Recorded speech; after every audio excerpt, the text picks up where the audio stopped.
Start किया जाए। Last lecture पर हम लोग डीएनए पढ़ रहे थे। डीएनए में सिंगल स्ट्रैंड कैसे बनता है, फिर वो डबल स्ट्रैंड कैसे बनता है, और उससे जुड़े हुए सारे क्वेश्चन हम लोगों ने डिस्कस कर लिया था। इवन चारगाफ रूल भी डिस्कस कर लिया था।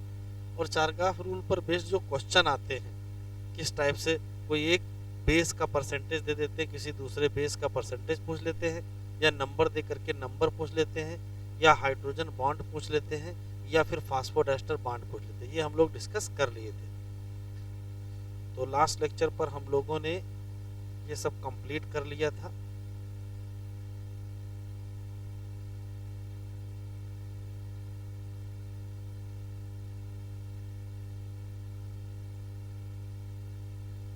इस जगह तक हो गया था।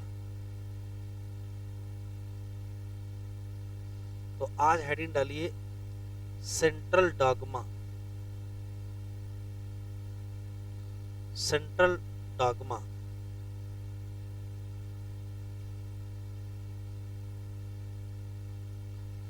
देखिए हुआ क्या कि वाटसन और क्रिक दोनों लोगों ने मिल करके डीएनए का डबल हेलिक्स मॉडल प्रेजेंट किया। ये एक अलग बात है। उसके बाद अकेले किसने, फ्रांसिस क्रिक ने, अकेले फ्रांसिस क्रिक ने क्या किया, एक्सप्रेशन ऑफ डीएनए को एक्सप्रेस किया कि डीएनए कैसे एक्सप्रेस करता है, या जेनेटिक इंफॉर्मेशन का फ्लो कैसा है। तो जेनेटिक इंफॉर्मेशन के फ्लो को ही कहते क्या है, सेंट्रल डॉगमा कहते हैं। तो सेंट्रल डॉगमा में क्या है, इससे जुड़े 2-3 क्वेश्चन है।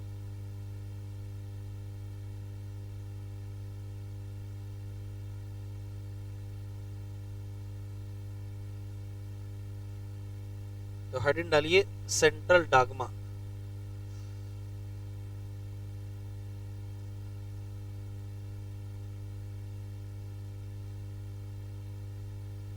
और सेंट्रल डॉगमा में रटने वाला सवाल पहला कि किसने दिया है,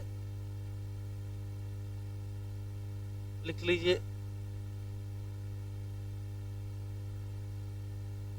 फ्रांसिस क्रिक ने दिया। एक बात ये है क्या, flow of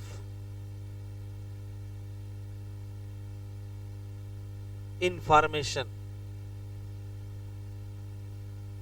in genetic material. तो फ्लो में इन्होंने बताया क्या, वो समझ लीजिए। इनका कहना है कि मान लेते हैं कि जेनेटिक मटेरियल के नाम पर डीएनए है, तो एक ऑप्शन है कि हो सकता है कि इसी डीएनए से डीएनए बन जाए। यदि डीएनए से डीएनए बनेगा तो इस घटना को रिप्लिकेशन कहते हैं। और यहां एक एंजाइम लगेगा। रेप्लिकेशन में जो एंजाइम लगेगा, तो जो चीज बनती है, भी लिखो नहीं, जो चीज बनती है, जैसे मान लीजिए यहां डीएनए बन रहा है, तो वही नाम होगा डीएनए पॉलीमरेज। तो एंजाइम का नाम होगा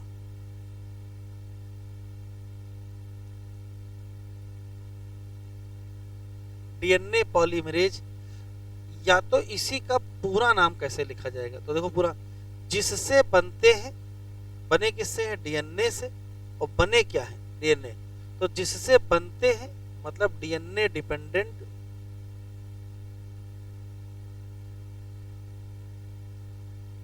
डीएनए डिपेंडेंट, डीएनए पॉलीमरेज। आप समझो ऐसे, जो बनता है वही पॉलीमरेज लिखा जाता है। जैसे डीएनए बना है तो डीएनए पॉलीमरेज।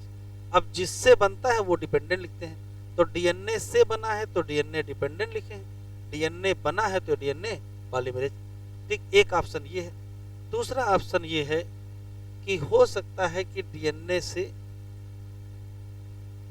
आरएनए बने। तो जैसे ही डीएनए से आरएनए बनता है, वैसे ही इसको हम कहते हैं ट्रांसक्रिप्शन।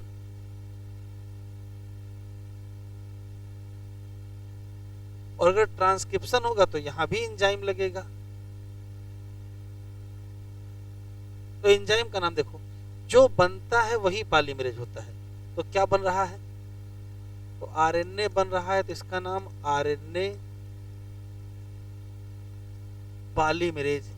या अगर पूरा नाम लिखना होगा तो जिससे बनता है, बना किससे है? डीएनए से।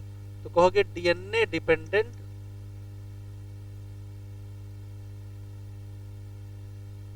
RNA polymerase.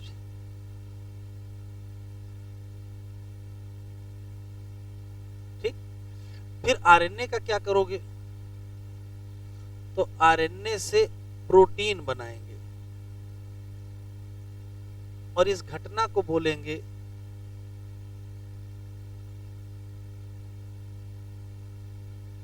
ट्रांसलेशन या प्रोटीन सिंथेसिस। कोई विशेष एंजाइम नहीं, यहां बहुत सारे एंजाइम लगते हैं, साथ कोई विशेष एंजाइम नहीं लिखना है। तो अगर क्वेश्चन पूछा जाए कि फ्लो ऑफ इंफॉर्मेशन है क्या, तो कहोगे फ्लो ऑफ इंफॉर्मेशन है डीएनए से आरएनए से प्रोटीन, यही फ्लो ऑफ इंफॉर्मेशन है। लेकिन इसका कुछ एक्सेप्शन है। दुनिया में कुछ ऑर्गेनिज्म है जो सेंट्रल डॉगमा का पालन नहीं करते हैं, मतलब डीएनए से आरएनए से प्रोटीन नहीं बनाते। वो करते क्या है? वो उल्टा कर देते हैं। वो आरएनए से क्या बना लेते हैं? डीएनए। तो अगर आरएनए से डीएनए बनाएंगे तो रिवर्स फ्लो होने लगेगा। तो अगर रिवर्स फ्लो होने लगेगा, आरएनए से डीएनए बनने लगेगा, तो उसे कहेंगे रिवर्स ट्रांसक्रिप्शन। अगर डीएनए से आरएनए बना तो ट्रांसक्रिप्शन, और आरएनए से डीएनए बना तो क्या कहोगे? Reverse transcription. पहले इतना लिखो।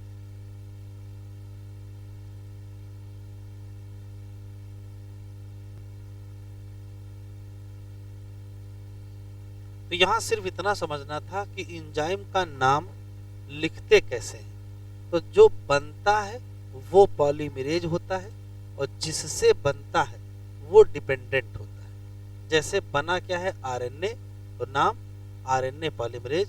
और बना किससे है? डीएनए से, तो डीएनए डिपेंडेंट। अब एक्सेप्शन लिख लीजिए।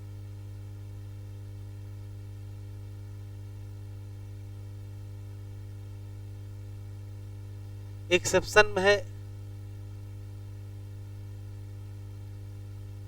सम virus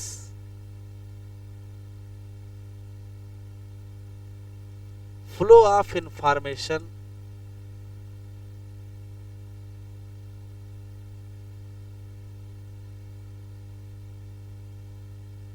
in opposite direction.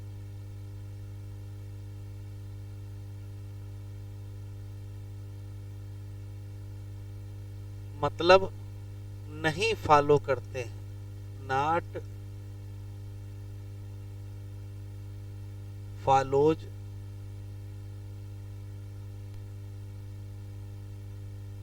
Central dogma. तो फ्लो क्या होती है? फ्लो होता है आरएनए से बन जाता है क्या? डीएनए। अब बताओ ये है क्या? तो इसे कहते हैं रिवर्स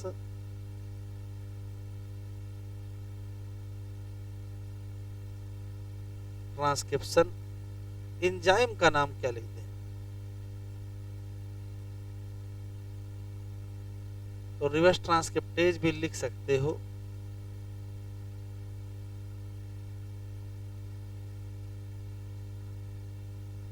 या जिससे बनाते हैं वो डिपेंडेंट। बनाया किससे? तो कहोगे आरएनए डिपेंडेंट। और जो बनाते हैं, बनाया क्या है? डीएनए। तो डीएनए पॉलीमरेज।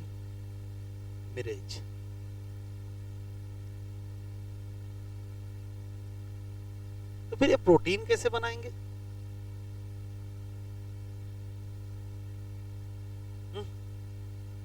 तो देखो क्या करते हैं। फिर यही लोग इसी डीएनए से फिर से क्या बनाते हैं? आरएनए बनाते हैं। तो जब आरएनए ही बनाना था तो डीएनए बनाए काहे थे? तो कॉपी बढ़ाना चाहते हैं। देखो ध्यान सुनना, एक आरएनए का मॉलिक्यूल है, उससे एक डीएनए बना लिए, अब एक डीएनए से 2 आरएनए बना लिए, फिर उससे फिर 2 डीएनए बना लिए, फिर 4 आरएनए बना लिए, तो नंबर बढ़ाना है, ठीक है। और उसके बाद प्रोटीन बना लिए। तो वायरस ने मल्टीप्लाई करने के लिए तरीका निकाला है, क्या कि पहले आरएनए से डीएनए बना लो, उससे फिर आरएनए बना करके फिर से डीएनए बना लो। ऐसे करेंगे तो कॉपी क्या करती जाएंगी, बढ़ती जाएंगी।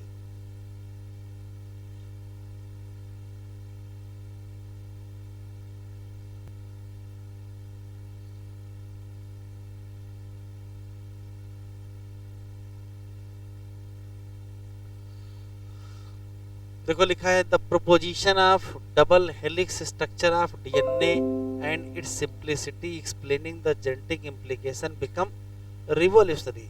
जल्दी ही अकेले हैं फ्रांसिस क्रिक ने प्रपोज किया central dogma in the molecular biology, और वो कहती है कि जेनेटिक इंफॉर्मेशन फ्लो करती है कहाँ से कहाँ, डीएनए से आरएनए से प्रोटीन। तो यहाँ दिख रहा है डीएनए से आरएनए बनेगा, स्पेशली एमआरएनए बनेगा, ये ट्रांसक्रिप्शन है।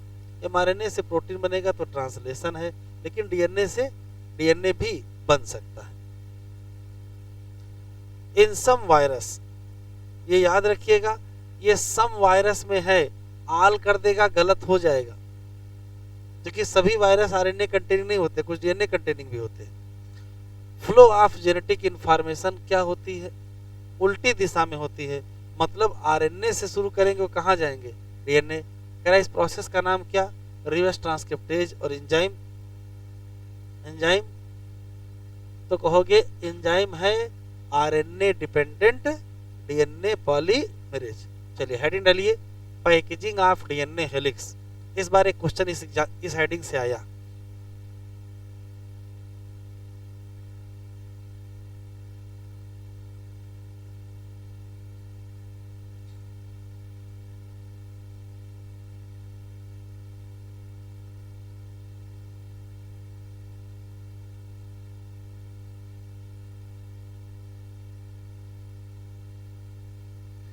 Packaging of DNA helix.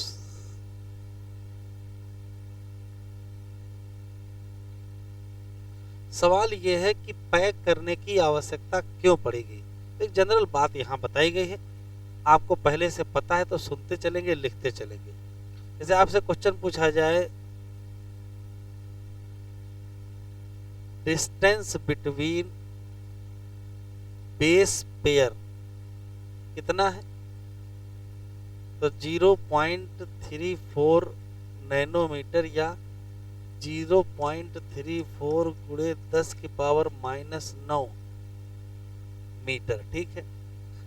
इसी तरीके से अगर आपसे पूछा जाए लेंथ ऑफ डीएनए,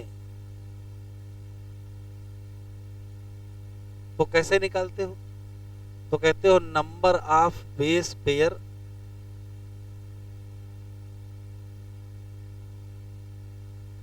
को मल्टीप्लाई कर देते हो किससे, 0.34 गुणे 10 की पावर -9 मीटर। तो लेंथ किस में आ जाएगी, मीटर में आ जाएगी। जैसे जैसे आप कैलकुलेट कर चुके हो, ह्यूमन हेप्लॉइड सेल का जो डीएनए है वो कितना लंबा होता है, 1.1 मीटर लॉन्ग। क्यों, क्योंकि बेस पेयर कितने होते हैं, 3.3 गुणे 10 की पावर 9 होते हैं। अच्छा, इसी तरीके से लिखते चले, सब पता है, पिछले लेक्चर पर लिखा है तो उसी को रिपीट कर रहे हैं। ह्यूमन ट्रिप्लॉइड सेल डीएनए कितना है, 2.2 मीटर लॉन्ग, क्योंकि बेस पेयर की संख्या 6.6 गुणे 10 की पावर 9 होती है।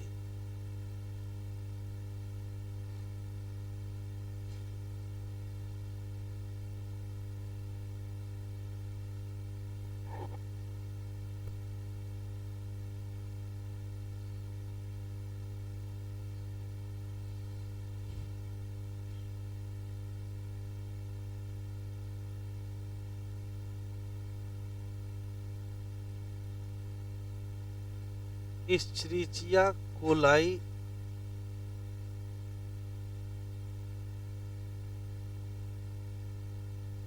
बैक्टीरिया में जो डीएनए है उसकी लंबाई 1.36 मिलीमीटर है, क्योंकि बेस पेयर कल बताए थे 4.6 गुणे 10 की पावर 6 होती है। इन सब बातों को बता क्यों रहे, मसला ये है। तो काम की बात ये है कि न्यूक्लियस का जो डायामीटर है वो कितना है, 10 की पावर -6 मीटर है। 10 की पावर -6 मीटर है। और उसमें रखना कितना बड़ा डीएनए है, अगर हेप्लॉइड है तो 1.1 मीटर और डिप्लॉइड है 2.2 मीटर। मतलब न्यूक्लियस इतना छोटा है और डीएनए इतना बड़ा है। तो रखेंगे कैसे, छोटी जगह में बड़ी चीज कैसे रख दोगे। तो छोटी जगह में बड़ी चीज को रखने का तरीका, फिर उसको फोल्ड करके रखिए तो पैक करना। तो ये डाटा इस नाते एनसीईआरटी में दिया है कि न्यूक्लियस बहुत छोटा स्ट्रक्चर है, डीएनए बहुत बड़ा होता है लंबाई के हिसाब से, इस नाते उसको रखने के लिए हमको क्या चाहिए, पैकिंग करना पड़ेगा। तो न्यूक्लियस डायमीटर इतना है, ये बहुत कम है, very less than length of DNA. इसी नाते DNA must be packed, packing करनी ही पड़ेगी।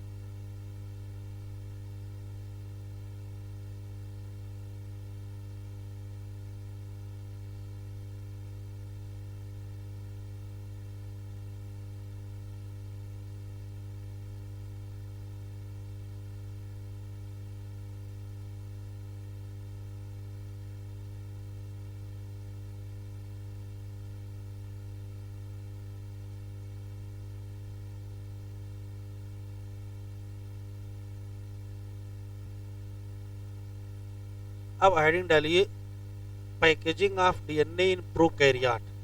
तो प्रोकैरियोट की पैकेजिंग पहले पढ़ेंगे, यूकैरियोट की बात पढ़ेंगे।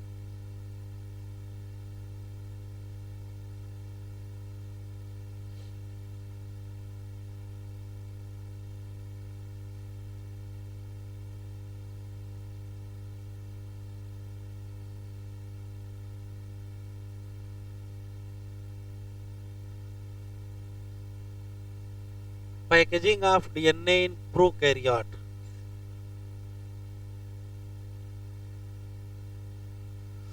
सुन लीजिए पहले, आगे जब बेटा आगे एक जाके नहीं बैठ इसी बेटा। Packaging of DNA in prokaryote, ध्यान सुनिए। पहला सवाल ये है कि प्रोकैरियोट में तो न्यूक्लियस भी नहीं है। यूकैरियोट कम से कम वो छोटी जगह थी, फोल्ड वोल्ड करके उसी के अंदर ठूस ठास के बंद कर देते। यहां तो न्यूक्लियस भी नहीं है, तो मुश्किल पैक कैसे करोगे। तो एक सवाल ये है कि न्यूक्लियस नहीं है, इसका ये मतलब ना निकाल लीजिएगा कि डीएनए साइटोप्लाज्म में फैला हुआ पड़ा है। ठीक है, यहां भी पैकेजिंग होगी, एक बात। दूसरा सवाल है पैकेजिंग होगी कैसे।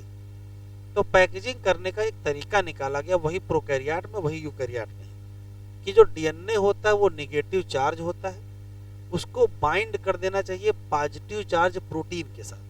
तो जब पॉजिटिव के साथ कर दोगे तो कुछ ना कुछ वहां पैकेजिंग हो ही जाएगी। और क्या बना लेते हैं, तो यहाँ लूप बना लेते हैं, डीएनए के लूप बना लेते हैं, और उस एरिया को कहते हैं न्यूक्लियोइड। तो बैक्टीरिया में जो डीएनए की पैकेजिंग हो जाती है, पैकेजिंग के बाद जो स्ट्रक्चर बनता है उसको न्यूक्लियोइड कहते हैं। और उसमें डीएनए किस फॉर्म पाया जाएगा, तो कहोगे लार्ज लूप के फॉर्म में पाया जाएगा। और उन लूप को आपस में बांधेगा कौन, तो आंसर क्या देंगे, प्रोटीन। निगेटिव चार्ज होता है डीएनए और पॉजिटिव चार्ज होती है प्रोटीन। डीएनए निगेटिव चार्ज क्यों होता है, एसिडिक होता है, और वो क्यों होता है, फास्फेट के चक्कर में। ठीक है, लिख लीजिए।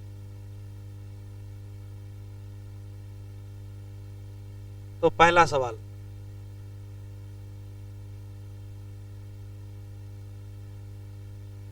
इन बैक्टीरिया न्यूक्लियस एब्सेंट, ये पहला सत्य है, लेकिन बट डीएनए नॉट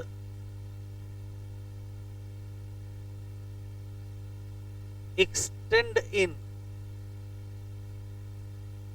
साइटोप्लाज्म, ये साइटोप्लाज्म में फैला हुआ नहीं होता है। दूसरा, तो डीएनए पैक होता है with protein in region of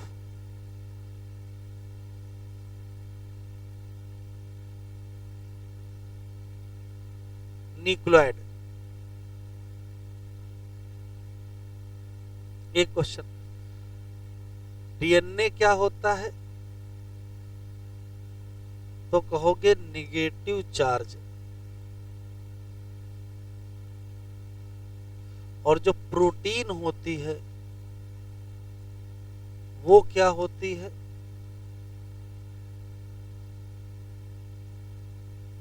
positive charge. और ये निगेटिव चार्ज किसके चक्कर में है? फास्फेट। प्रोटीन पॉजिटिव चार्ज होती है, और प्रोटीन होती कौन सी है? तो याद रखिएगा, बेसिक प्रोटीन होती है। कौन सी? तो ये भी याद रखिएगा, नॉन हिस्टोन। याद रखना है, नॉन हिस्टोन है, हिस्टोन मत कर दीजिएगा। और न्यूक्लियोइड में जो डीएनए होता है वो लार्ज लूप के फॉर्म में होंगे, दैट हेल्ड बाय प्रोटीन।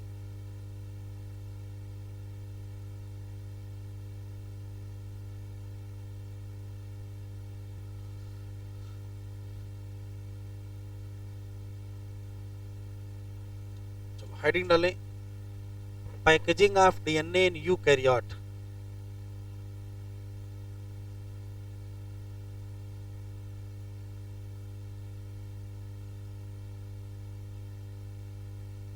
सबका लिख गया था?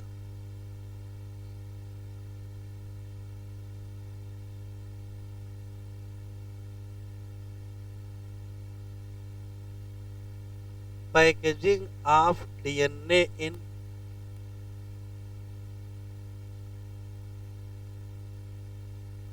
Eukaryotic cell.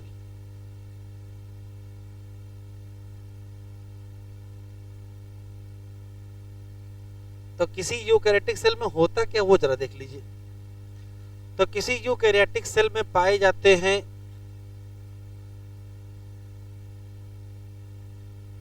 ये मान लेते हैं कि कोई पर्टिकुलर सेल है, उस सेल के अंदर ये न्यूक्लियस है, और इसके अंदर एक नेटवर्क पाया जाता है। इस नेटवर्क का नाम क्रोमैटिन होता है। नेटवर्क का नाम क्रोमैटिन होता है। और जब हम लोग न्यूक्लियस पढ़ रहे थे तब पढ़े थे कि क्रोमैटिन वास्तव में है क्या। तो ये नेटवर्क है। अभी लिखिएगा नहीं, of nucleoprotein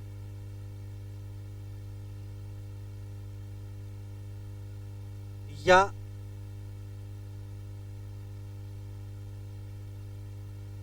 deoxyribo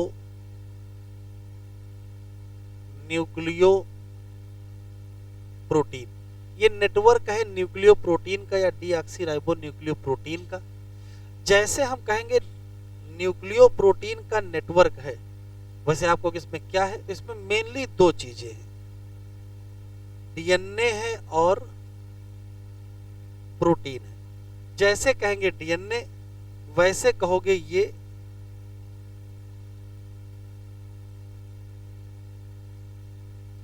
negative charge है, और जैसे कहेंगे प्रोटीन ये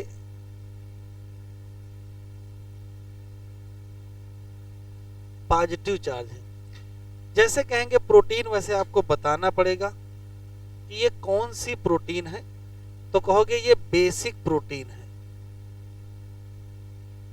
अभी लिखना नहीं, सुन लीजिए, कौन सी बेसिक प्रोटीन है, तो आप कहोगे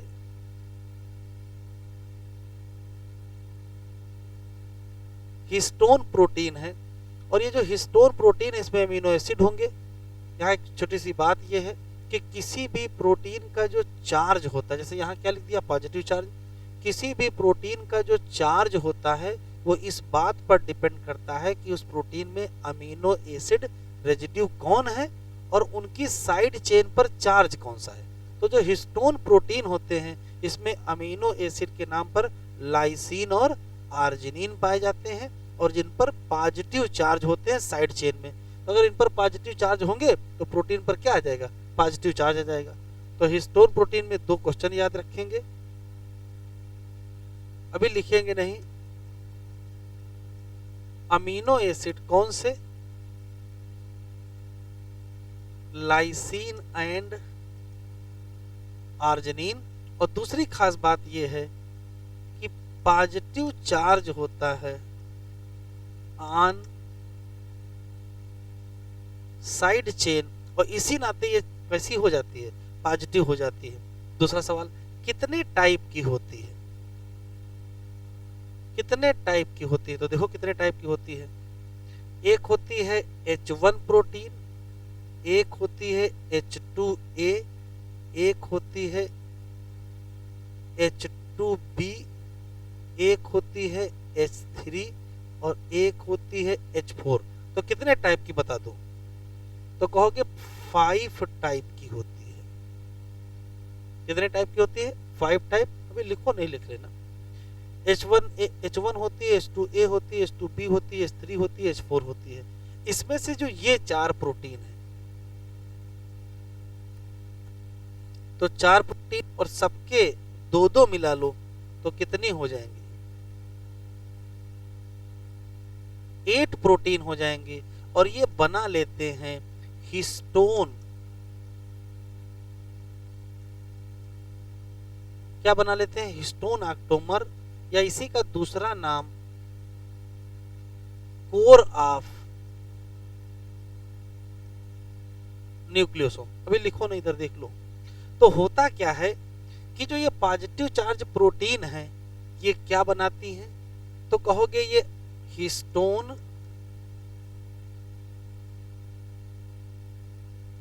ऑक्टोमर बनाते हैं।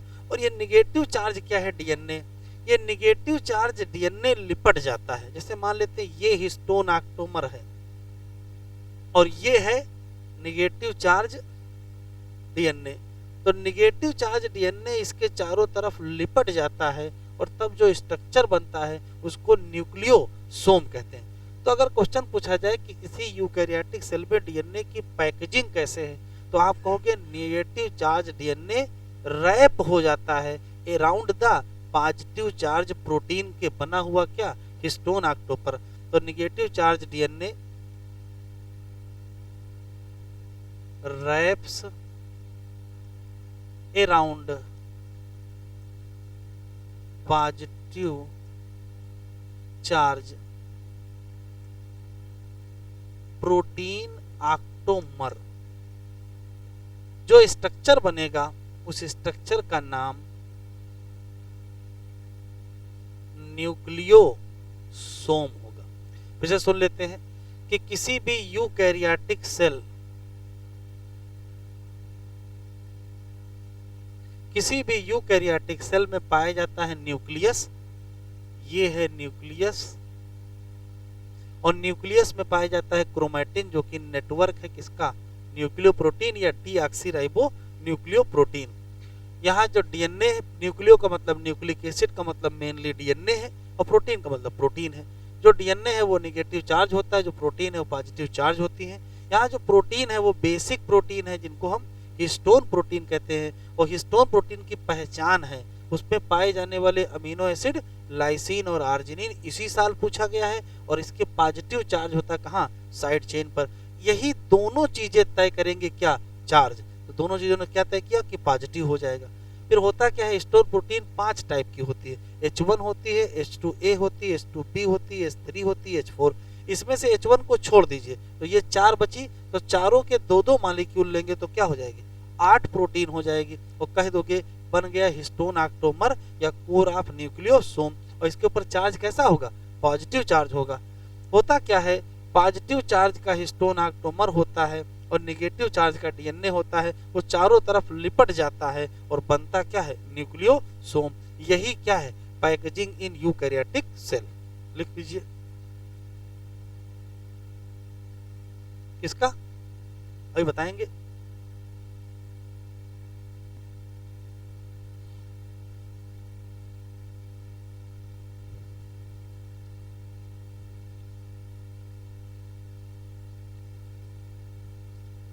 देखिए, किसी यूकैरियोटिक सेल में जो निगेटिव चार्ज डीएनए होता है वो रैप हो जाता है around the positive charge histone protein octamer, और बनता क्या है, न्यूक्लियोसोम से। वो देखो, तो ये मान लेते जो सर्कल बना रखा है वो कोर है किसका, हिस्टोन ऑक्टोमर, और इस पर चार्ज पॉजिटिव है, और ये व्हाइट कलर का डीएनए है जो इस पे चारों तरफ लिपट गया है। वो डीएनए जो इसके चारों तरफ लिपटता है उसको कहते हैं ऑक्टोमर डीएनए, और इसमें लगभग 160 बेस पेयर होते हैं, सॉरी 140 बेस पेयर होते हैं। फिर क्या होता है, ये जो एक स्ट्रक्चर बना है इसको हम न्यूक्लियोसोम कहते हैं, लेकिन ऐसे बगल में एक स्ट्रक्चर और बनेगा दूसरा न्यूक्लियोसोम।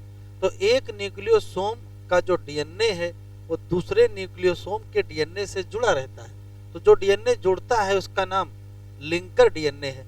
तो इस लिंकर डीएनए को भी इसी न्यूक्लियोसोम का पार्ट माना जाता है, क्योंकि आगे फिर लिंकर डीएनए होगा वो इसका पार्ट हो जाएगा। तो किसी एक न्यूक्लियोसोम में 2 टाइप के डीएनए हो गए, एक तो उसके ऊपर जो लिपटा हुआ है उसका नाम ऑक्टोमर डीएनए है, और एक वो है जो इसको इससे क्या कर रहा है, जोड़ रहा है। बीच में एक प्रोटीन भी मिलेगी, कौन सी, H1 प्रोटीन। तो किसी न्यूक्लियोसोम में क्या क्या क्या क्या है, तो कहोगे एक क्या है, हिस्टोन ऑक्टोमर है। एक हिस्टोन ऑक्टोमर में कुल 8 प्रोटीन होती हैं।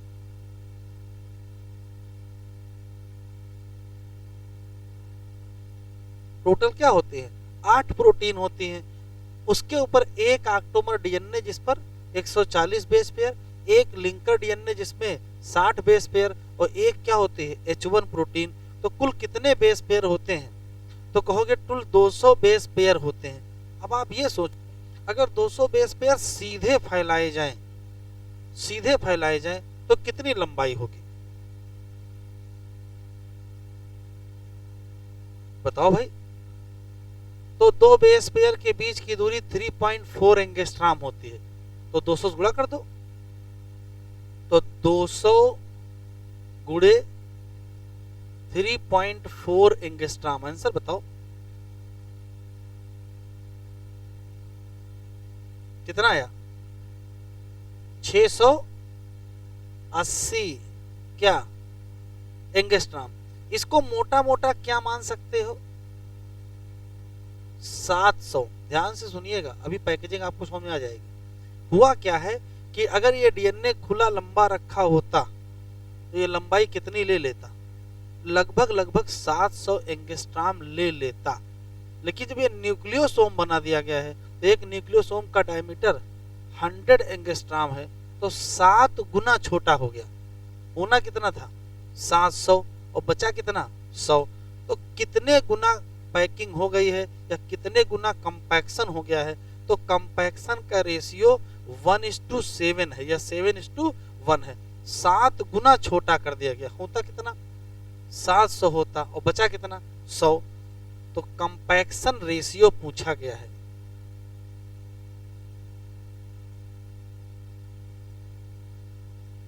कंपैक्शन रेशियो 7:1 है। अरे 1:7 कर लो, कोई दिक्कत नहीं है। 7 था उसको घटा क्या कर दिए, 1 कर दिए। 700 वाले को क्या कर दिए, 100 कर दिए। तो अगर 700 वाले को 100 किए हो तो 7 वाले को एक की हो, तो ये कंपैक्शन रेशियो है। ठीक, लेकिन अभी भी बहुत ज्यादा पैकेजिंग हो नहीं पाई है, तो कुछ और करना पड़ेगा। यहां तक क्लियर? तो किसी न्यूक्लियोसोम में क्या क्या क्या क्या है, तो कहोगे सेंटर में core of histone protein octamer है। इसके बाद उसके बाहर बाहर क्या है, तो ऑक्टोमर डीएनए है। इसको न्यूक्लियोसोम कहते हैं, लेकिन एक न्यूक्लियोसोम को दूसरे न्यूक्लियोसोम से जोड़ते हैं, लिंकर डीएनए लगता है, तो लिंकर भी इसी का पार्ट माना जाता है। तो दो प्रकार के डीएनए हो गए, ऑक्टोमर डीएनए और लिंकर डीएनए। ऑक्टोमर में 140 है, लिंकर में 60 है, तो जोड़ोगे 200 हो जाएगा। ठीक है, एक H1 प्रोटीन भी पाई जाती है दो ऑक्टोमर के बीच में। ऐसे करते जाएंगे तो 200 बेस पेयर की लंबाई निकालेंगे तो उतनी निकलेगी। और है कितना डायमीटर इसका, लगभग लगभग 100 है। इसका मतलब इसने क्या किया, 7 गुना कंपैक्ट कर दिया। आगे बढ़े,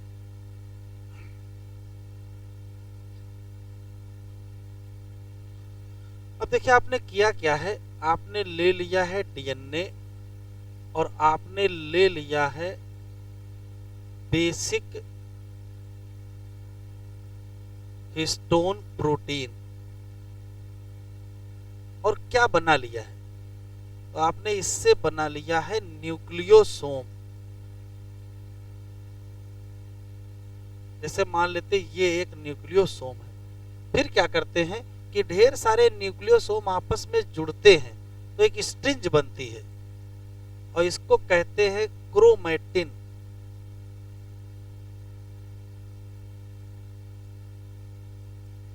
क्रोमैटिन में क्या होता है कि एक न्यूक्लियोसोम है, ये दूसरा न्यूक्लियोसोम है, ये तीसरा न्यूक्लियोसोम है, ये चौथा, ढेर सारे न्यूक्लियोसोम ऐसे जुड़ जाते हैं। इसको स्ट्रिंज या बीडेड अपीयरेंस कहते हैं।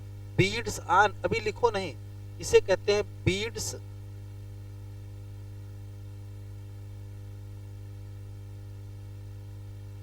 On string. ये जो एक बीड है, 1 बीड इक्वल टू 1 न्यूक्लियोसोम। फिर क्या होता है, समय बीतता है, इस क्रोमैटिन का होता है कंडेंसेशन।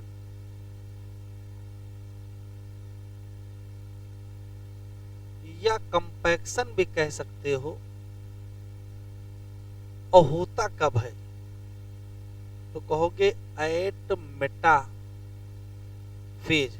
और बनेगा क्या, तो बनेगा क्रोमोसोम। और क्रोमोसोम में क्या होते हैं, क्रोमैटिड होते हैं। क्रोमैटिड और क्रोमैटिन। तो यहाँ जो क्रोमोसोम पर पैकेजिंग हुई है, यहाँ पर एडिशनल प्रोटीन की आवश्यकता होती है, तो क्रोमोसोम पर फिर पैकेजिंग हो गई।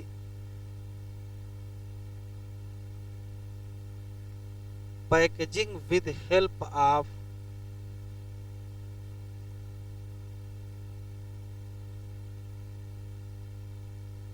Additional protein. क्वेश्चन पूछा था कौन सी प्रोटीन है, तो एनसीईआरटी जो लिखा है non histone chromosomal protein, NHC full form non histone chromosomal protein. तो ये एक अच्छा सवाल है कि क्रोमोसोम पर जब पैकेजिंग होती है तो वहां क्या लगती है, तो कहोगे नॉन हिस्टोन क्रोमोसोमल प्रोटीन। एक क्वेश्चन और है, जरा बता दो। एक बीड एक न्यूक्लियोसोम के बराबर है, कोई शक नहीं है।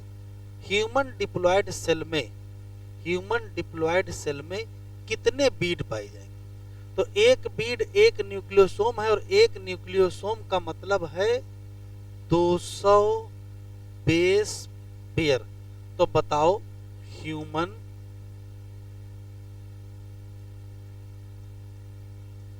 डिप्लॉयड सेल में नंबर ऑफ बीड कितने होंगे, बताओ। तो एक बीट में 200 बेस पेयर चले जाते, बेस पेयर कितने हैं, 6.6। तो जितने बेस पेयर हैं 6.6 गुणे 10 की पावर 9 को किससे भाग दे दीजिए, 200 से। भाई एक बीट में 200 जाएंगे तो 200 से भाग दे दीजिए, आंसर बताओ कितना आएगा। 3.3 गुणे 10 की पावर बीड, ये कैलकुलेट करवाया है। ठीक है, अब लिख लो। कभी कभार आप क्वेश्चन लगाते रहेंगे तो यहां टाइप और मिल जाएगा, इस टाइप का।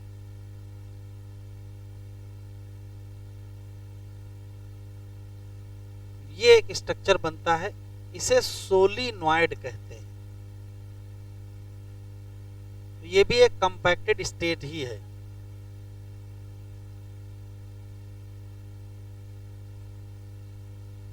आगे बढ़े तो क्या किया, पहले डीएनए लिया और प्रोटीन लिया, न्यूक्लियोसोम बनाया, कुछ पैकिंग हुई, उसके बाद फिर बीड्स ऑन स्ट्रिंग बनाया, कुछ और पैकिंग हुई, फिर क्रोमेटिन बना लिया, है ना, ढेर सारी नेटवर्क हो गया, वो पैकिंग हो गई, फिर क्रोमोसोम बना लिया और पैकिंग हो गई।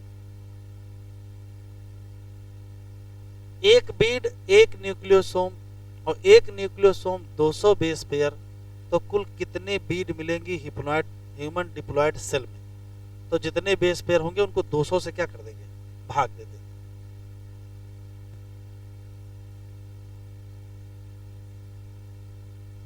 चलिए हेडिंग डालिए, टाइप ऑफ क्रोमेटिन।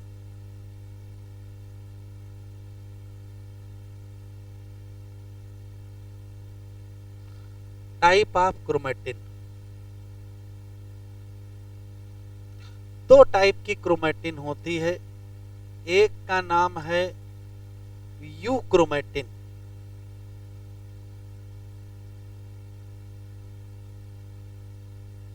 या इसी का नाम है लाइट क्रोमेटिन,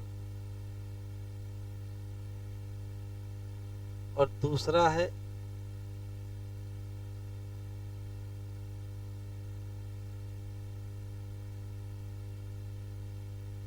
हेट्रोक्रोमेटिन या डार्क क्रोमेटिन।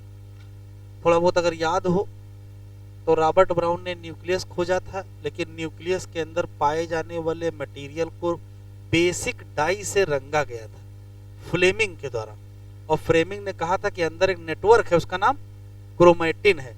तो जब स्टेन किए थे तो जिसके ऊपर रंग ज्यादा चढ़ेगा, गाढ़ा रंग चढ़ेगा, जो गाढ़ा रंग वाली होगी उसको हम डार्क स्टेन कहेंगे या डार्क क्रोमेटिन, और जिसमें थोड़ा हल्का रंग चढ़ेगा उसको क्या कहोगे, लाइट स्टेन। तो ये जो लाइट क्रोमेटिन और डार्क क्रोमेटिन है, ये शब्द वास्तव में कहां से आए हैं, तो ये लाइट स्टेन है।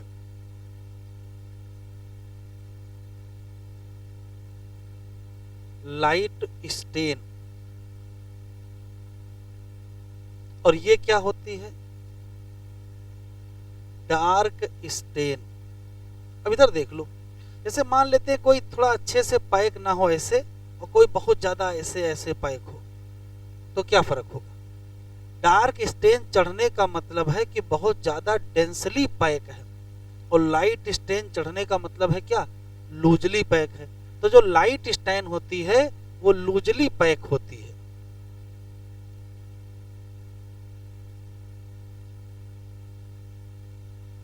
जबकि डार्क स्टेन क्या होती है,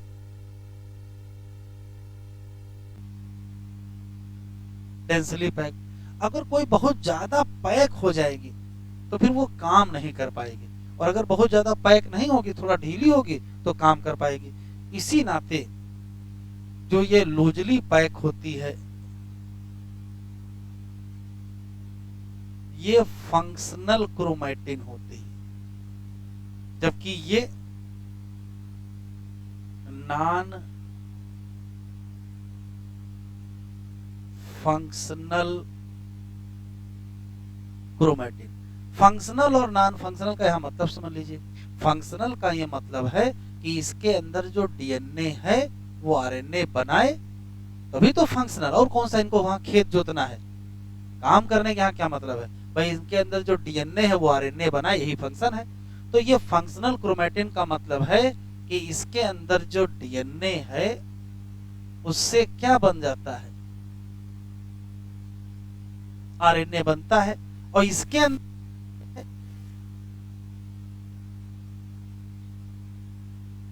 उससे आरएनए नहीं बनता है। इसका मतलब इसके अंदर जो डीएनए है वो ट्रांसक्रिप्शन करता है और इसके अंदर जो डीएनए है वो ट्रांसक्रिप्शन नहीं करता है। इसी नाते एनसीईआरटी में शब्द लिखा है, यहां जो क्रोमेटिन है वो ट्रांसक्रिप्शनली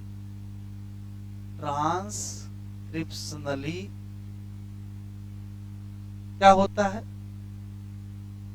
एक्टिव होता है,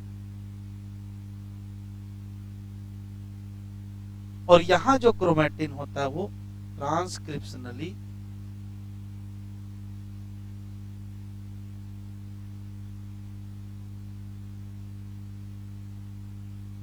इनएक्टिव होता है। इतने क्वेश्चन हैं, euchromatin, heterochromatin, light chromatin, dark chromatin. Euchromatin light है क्योंकि ये लाइट स्टेन है, ये डार्क है क्योंकि ये डार्क स्टेन है। लाइट स्टेन है क्योंकि लूजली पैक है, डार्क स्टेन है क्योंकि डेंसली पैक है। लूजली पैक है तभी काम करेगी, तो ये फंक्शनल क्रोमेटिन है, और डेंसली पैक है तो ये काम नहीं करेगी। काम करने का मतलब है डीएनए से आरएनए बनेगा, और काम ना करने का मतलब डीएनए से आरएनए नहीं बनेगा।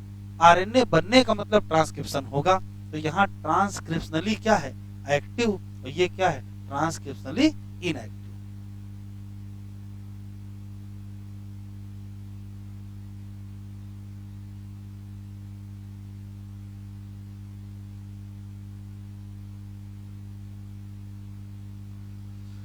पैकेजिंग ऑफ डीएनए हेलिक्स, पूरी हेडिंग इंपॉर्टेंट है ये।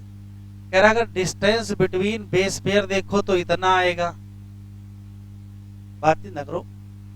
और अगर length of double helix in typical mammalian cell calculate करो, कैसे, मल्टीप्लाई कर दो total number of base pair को किससे, डिस्टेंस।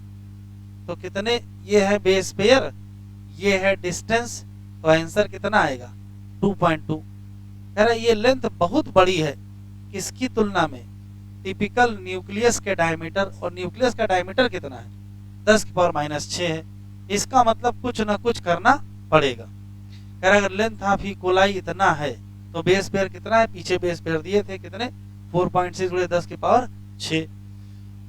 ये पैराग्राफ इतना। इन प्रोकैरियोट जैसे कि कोलाई, देयर इज, यहाँ नहीं पाया जाता है कोई डिफाइंड न्यूक्लियस, लेकिन इसका ये मतलब न निकाल लीजिएगा कि डीएनए फैला हुआ है कहाँ, पूरी सेल भर में।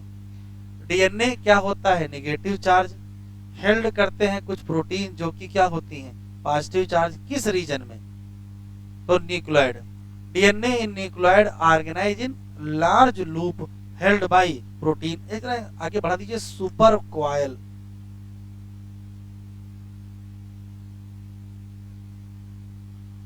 ये सुपर कॉइल स्टेज में रहता है।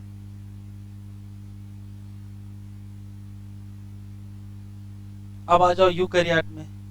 इन यूकैरियोट जो ऑर्गेनाइजेशन है वो और ज्यादा कॉम्प्लेक्स है, क्योंकि यहाँ सेट पाया जाता है पॉजिटिव चार्ज, कौन सी, बेसिक प्रोटीन, नाम क्या, हिस्टोन।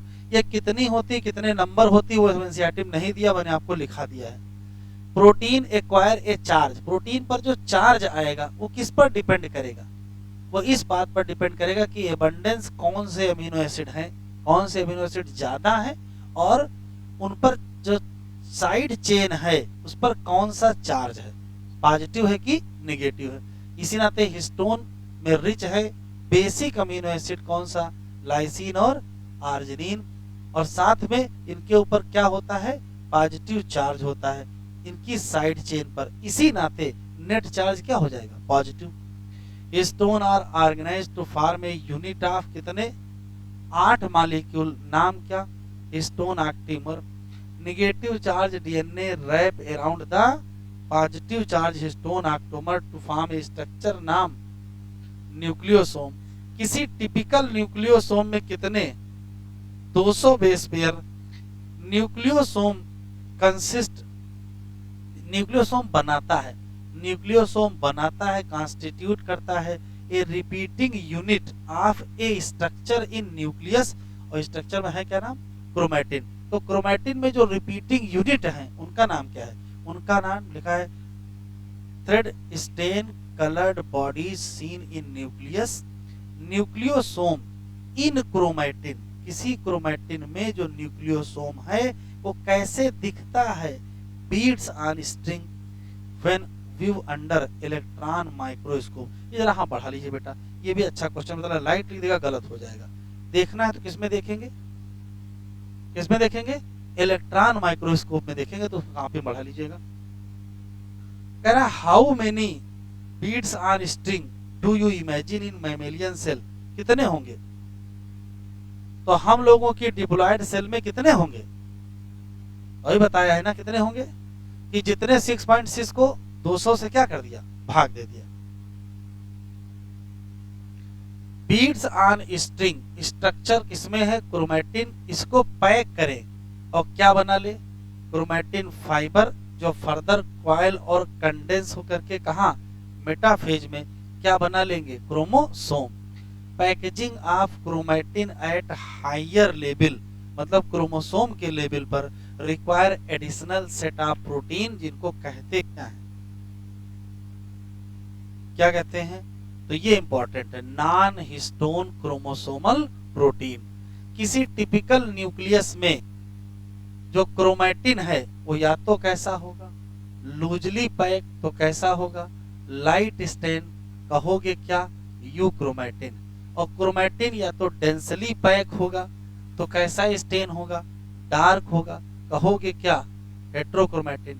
ये heterochromatin said to be transcriptionally active, जबकि हेट्रोक्रोमैटिन ट्रांसक्रिप्शनली इनएक्टिव। हेड डालिए सर्च फॉर जेनेटिक मटेरियल।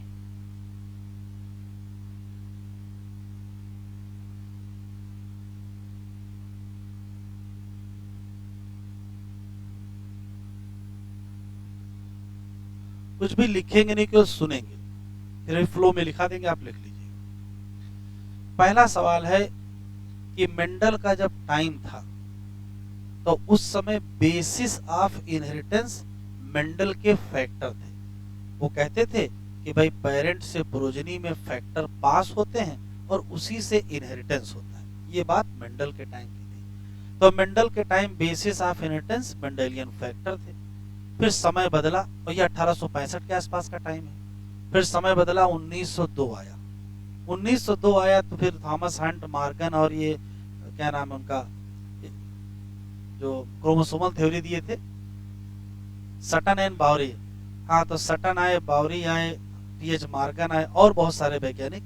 इन लोगों ने क्या किया कि जो इनहेरिटेंस का बेसिस था उसकी जो सुई थी वो घुमा दिया क्रोमोसोम की तरफ, कहा क्रोमोसोम के आधार पर इनहेरिटेंस होता है।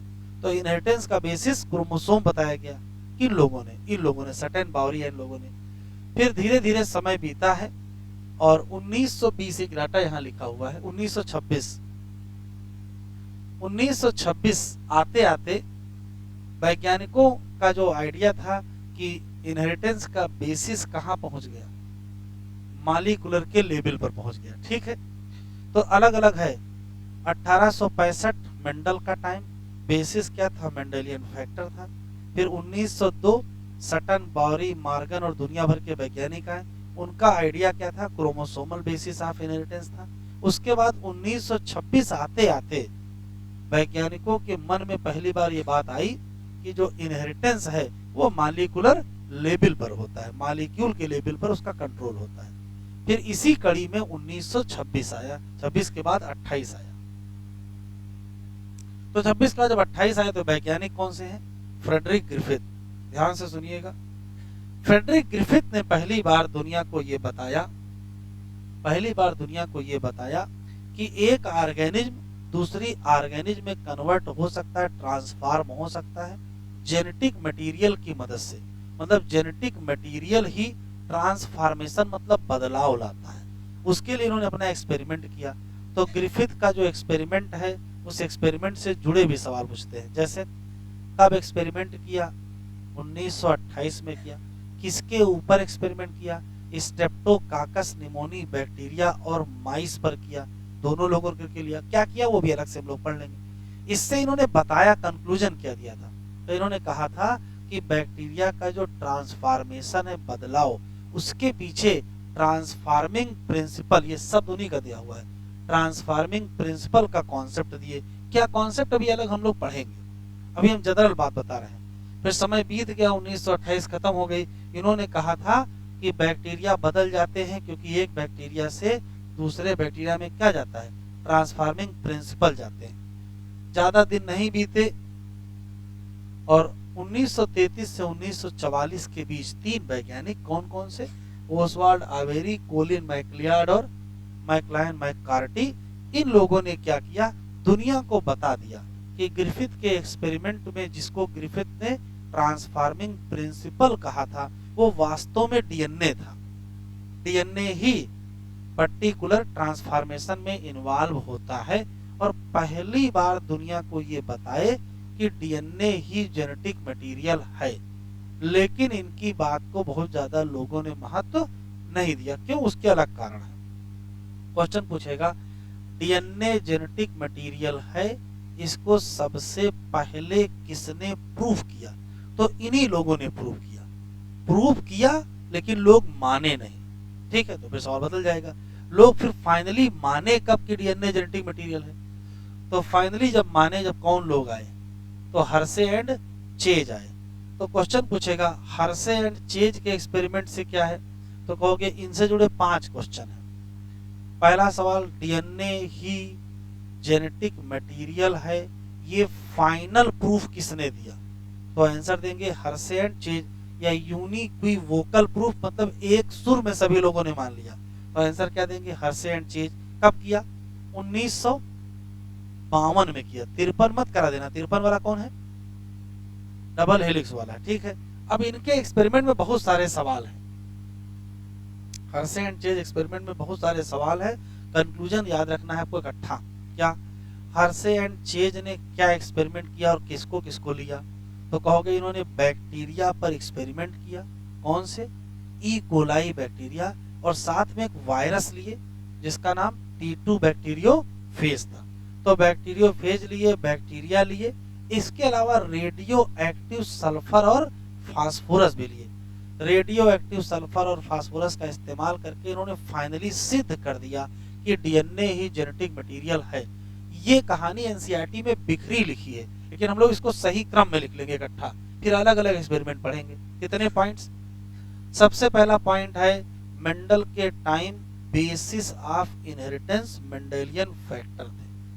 फिर 1902 कौन कौन आए? सटन, बावरी और बाकी लोग आए। इन्होंने इनहेरिटेंस का बेसिस बना दिया क्रोमोसोम को।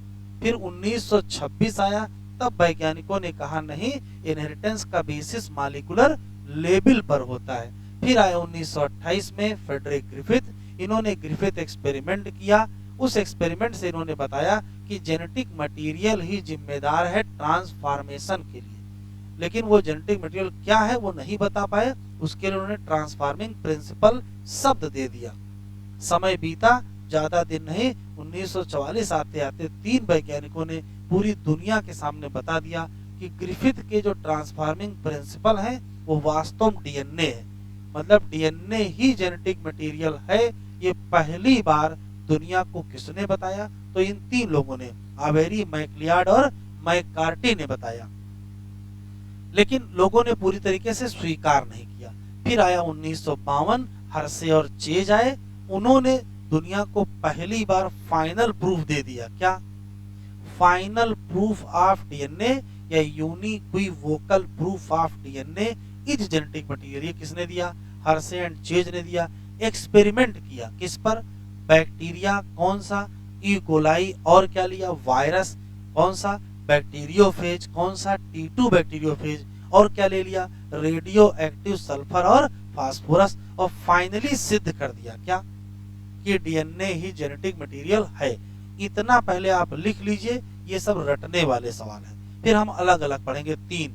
एक एक्सपेरिमेंट पढ़ेंगे ग्रिफिथ का, एक पढ़ेंगे आवेरी, मैक्लियार्ड और मैककार्टी का, और एक पढ़ेंगे हर्शे एंड चेज का। चलो लिखो।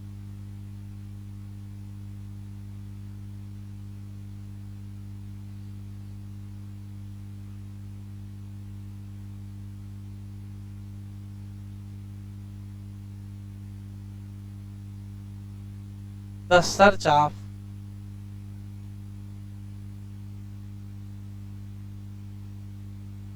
Genetic material.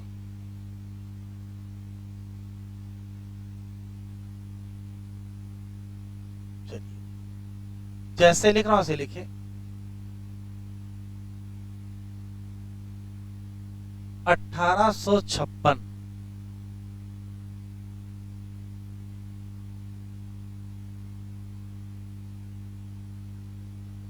ये मेंडेलियन टाइम है, और मेंडेलियन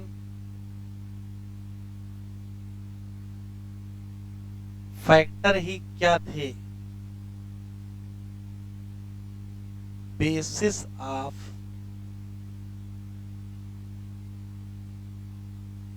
इनहेरिटेंस। फिर समय बदला, 1902 आया। वैज्ञानिक सटन, बावरी और मार्गन, ईटीसी और वैज्ञानिक लिखे हैं, और इन लोगों ने कहा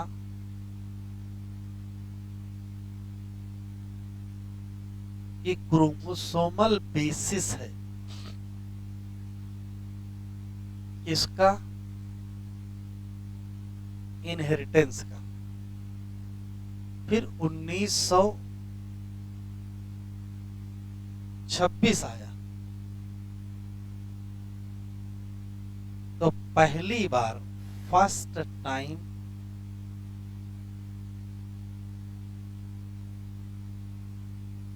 मॉलिक्यूलर लेवल ऑफ इनहेरिटेंस की बात हुई। फिर आया 1928, वैज्ञानिक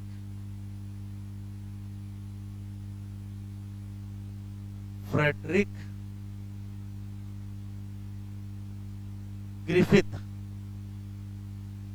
इन्होंने क्या किया? इन्होंने ग्रिफिथ एक्सपेरिमेंट किया।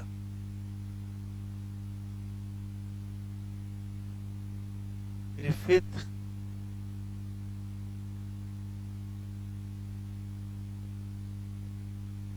एक्सपेरिमेंट किया। क्या यूज किया? यूज किया बैक्टीरिया, कौन सा?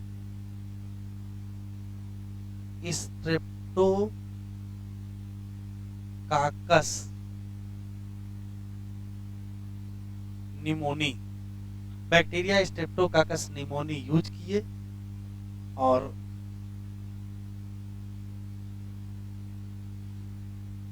क्या बताया इन्होंने? इन्होंने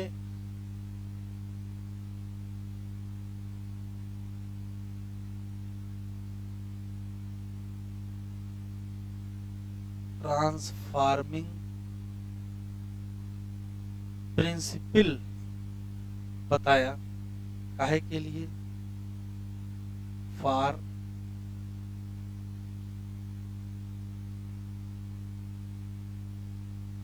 ट्रांसफॉर्मेशन ऑफ बैक्टीरिया। कैसे भी डिटेल में हम लोग पढ़ेंगे, मतलब इससे जुड़े क्वेश्चन इकट्ठा लिख लिए। ये फ्रेडरिक ग्रिफिथ है, ये ईयर है, ये एक्सपेरिमेंट है, ये रिजल्ट है, क्या यूज किया, एक क्वेश्चन लिख लिया। फिर समय बदला और आ गया 1933 से 1944 तीन वैज्ञानिक, क्या नाम है बताओ? 60 फॉर्म में ना बताओ। ओसवाल्ड, एक बार तो कम से कम पूरा नाम लिख लो।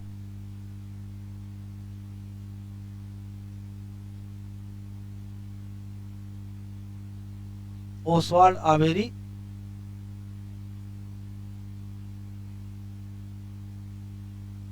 कोलिन मैकलियार्ड और एनसीईआरटी। मैककार्टी के पहले क्या लिखा है?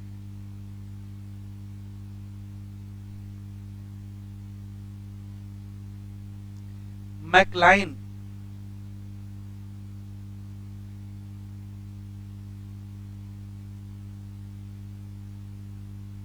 मैकलाइन, मैककार्टी, इन तीनों लोगों ने क्या किया?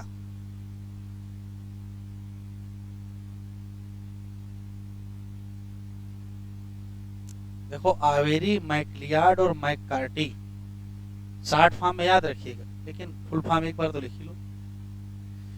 इन लोगों ने दिया था बायोकेमिकल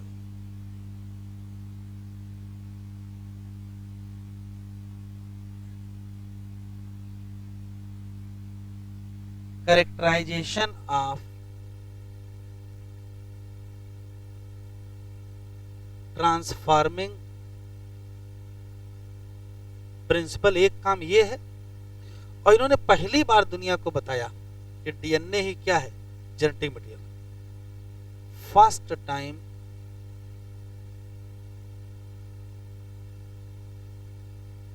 प्रूव दैट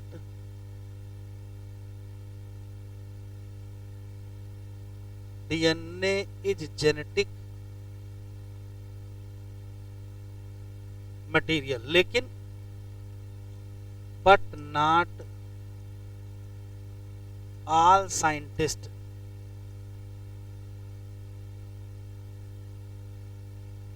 convinced, सब लोग सहमत नहीं हुए।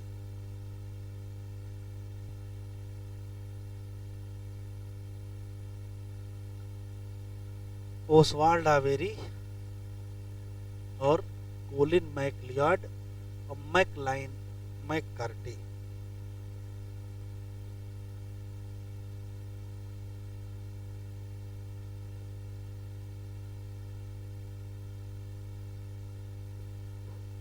दुनिया को सबसे पहली बार किसने बताया कि डीएनए ही जेनेटिक मटेरियल है? तो इन्हीं लोगों ने बताया, लेकिन सभी वैज्ञानिक सहमत नहीं हुए। तो कोई बात नहीं,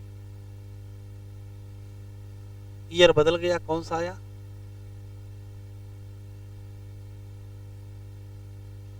लिखते चले, वैज्ञानिक बदल गए। अल्फ्रेड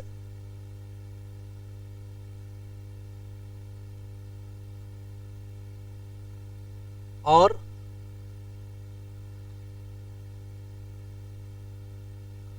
मार्था चेज, बातचीत न करे, शॉर्ट फॉर्म में हर्से एंड चेज भी कहते हैं।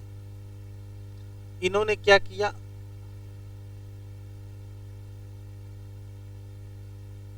Hershey and chase experiment.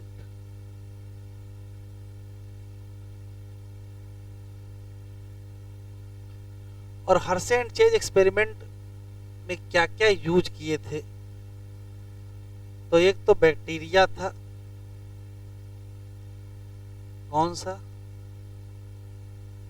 E coli. एक वायरस था, वायरस कहो या बैक्टीरियोफेज, कौन सा? T2 bacteriophage. ठीक है, और क्या?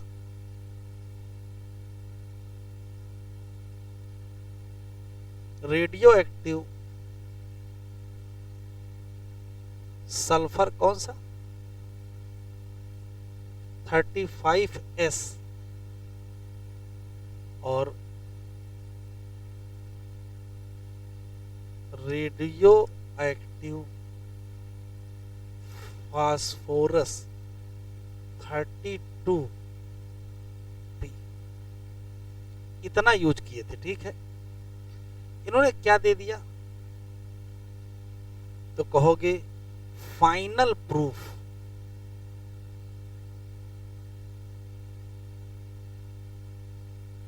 Final proof that DNA is genetic material या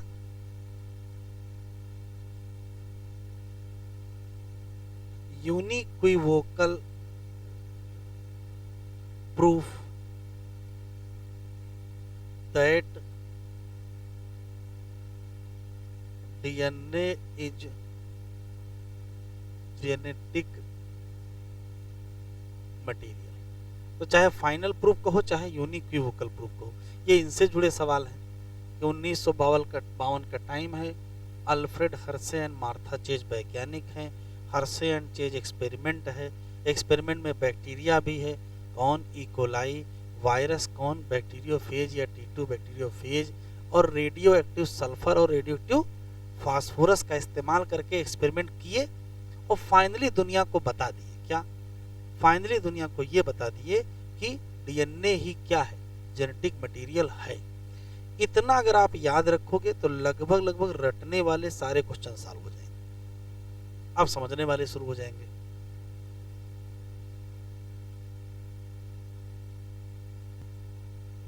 लिख ले यहां तक। अब पहली हेडिंग डाले ग्रिफिथ एक्सपेरिमेंट।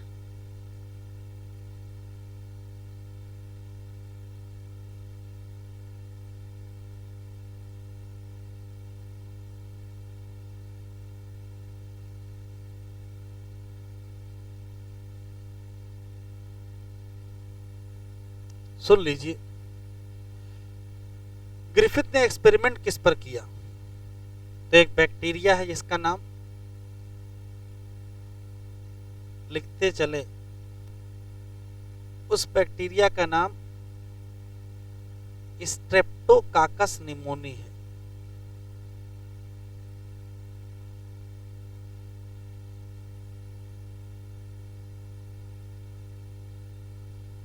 और इस स्ट्रेप्टोकाकस निमोनी के दो फॉर्म पाए जाते हैं। एक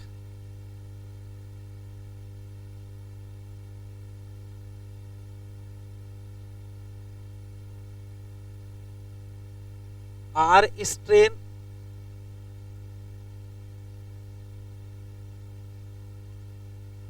एक एस स्ट्रेन। आर स्ट्रेन जो होती है वो नॉन, लिखते चले, विरुलेंट, और जो एस स्ट्रेन होती है वो विरुलेंट होती है। नॉन विरुलेंट का मतलब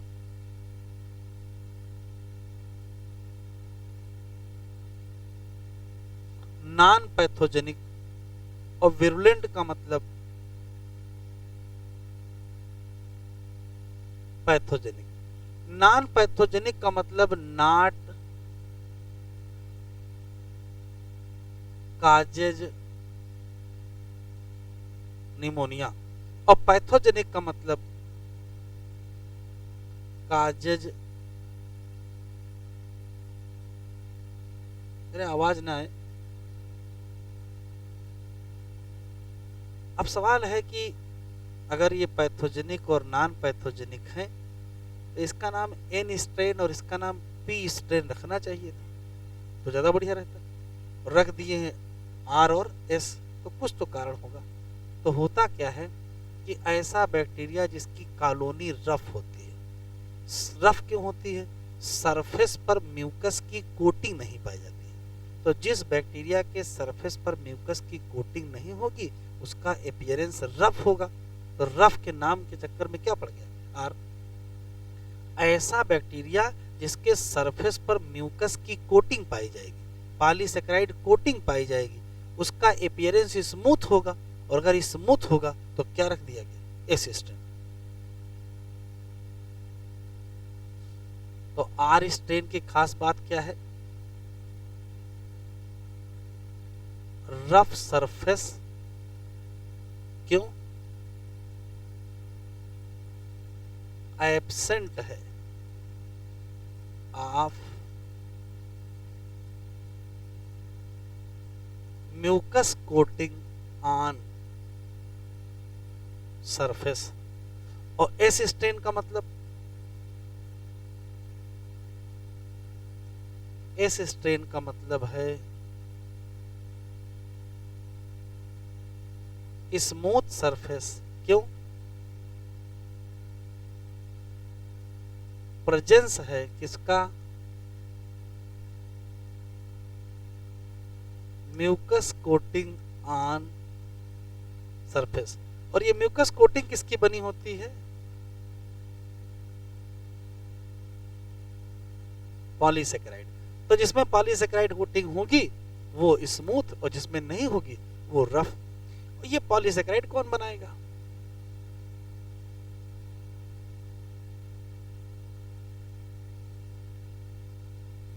बैक्टीरिया के जीन ही तो बनाएंगे। तो उसका जो जेनेटिक मटेरियल होगा वो पॉलीसेकेराइड बनाएगा, वो स्मूथ होगा तो कॉलोनी स्मूथ हो जाएगी, और नहीं बनाएगा तो रफ हो जाएगी। कुछ खास बात नहीं। तो पहले ग्रिफिथ को ये पता चला कि स्ट्रेप्टोकाकस निमोनी बैक्टीरिया दो टाइप के होते हैं। वो दोनों टाइप को पहले अच्छे से समझे। एक आर टाइप होता है, एक एस टाइप होता है। आर टाइप वो होते हैं जो बीमारी नहीं करते हैं, एस टाइप वो होते हैं जो बीमारी करते हैं।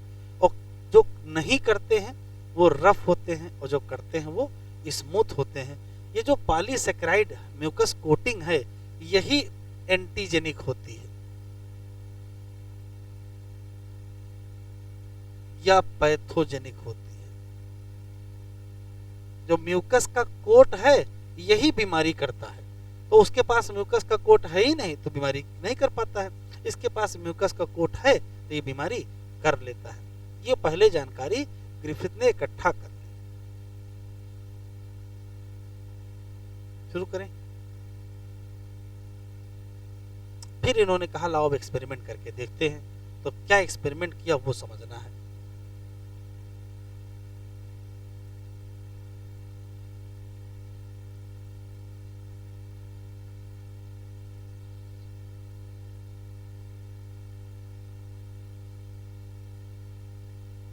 लिखे।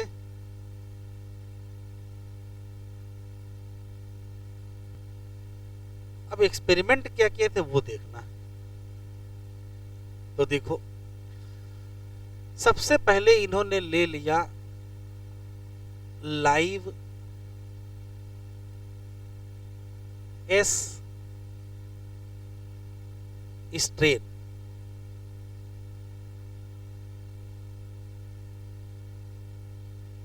लाइव एस स्ट्रेन को लिया और इसको इंजेक्ट कर दिया। किसमें? किसी चूहे में, माइस में।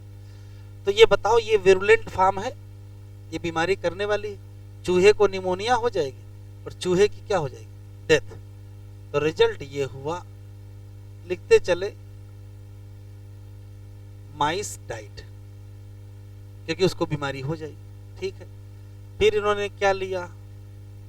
लाइव आर स्ट्रेन लिया और इसको इंजेक्ट कर दिया।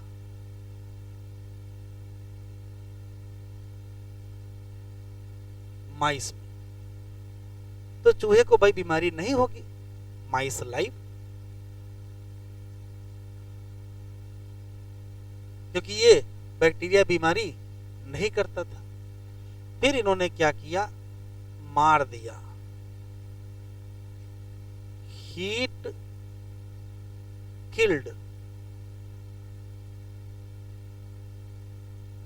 एस स्ट्रेन लिया। एक काम करते हैं, एस स्ट्रेन को मार देते हैं और मार के इसको माइस में डालते हैं, इंजेक्ट कर दिया।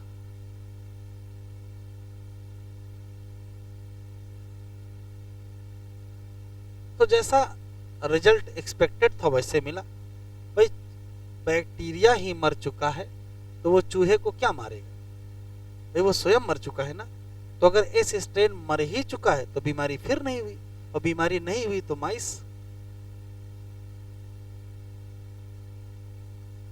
लाइव। यहां तक तो एक्सपेरिमेंट बिल्कुल सही है, इसमें कोई दिक्कत नहीं है। जैसा एक्सपेक्ट कर रहे थे वैसा ही रिजल्ट मिला तो ठीक है। अब रिजल्ट देखो बदला। ले लिए heat killed S strain plus live R strain, ये एक साथ ले लिए और इनको इंजेक्ट कर दिए।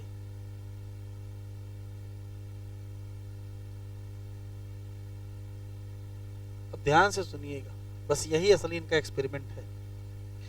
देखो, हीट किल्ड एस स्ट्रेन है, इसके पास बीमारी करने की पावर नहीं है, तो चूहे को नहीं मरना चाहिए। और लाइव आर स्ट्रेन है, इसके पास भी बीमारी करने की क्षमता नहीं है, तो चूहा नहीं। तो ना तो चूहा मारने की क्षमता इसके पास है, ना ही चूहा मारने की क्षमता इसके पास है, लेकिन चूहा मर गया।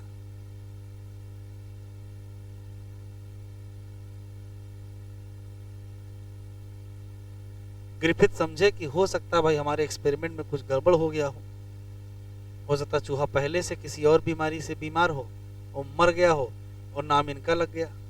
काला एक्सपेरिमेंट रिपीट कर लेते हैं। एक्सपेरिमेंट रिपीट किए कई बार, रिजल्ट नहीं चेंज हुआ। जब रिजल्ट नहीं चेंज हुआ तो फिर ये सोचना शुरू किए, यार कोई पूछेगा कि चूहा कैसे मर गया, तो हम बताएंगे कि भाई हमने हीट किल्ड डाला था और हीट किल्ड से मरता नहीं है, हमने लाइव आर डाला था उससे भी नहीं मरता है, लेकिन जब दोनों साथ में डाले हैं तो मर कैसे गया। तो इसका तरीका है कि भाई ऐसा करो, इसका पोस्टमार्टम करवाओ। तो इस मरे हुए चूहे का पोस्टमार्टम किया गया।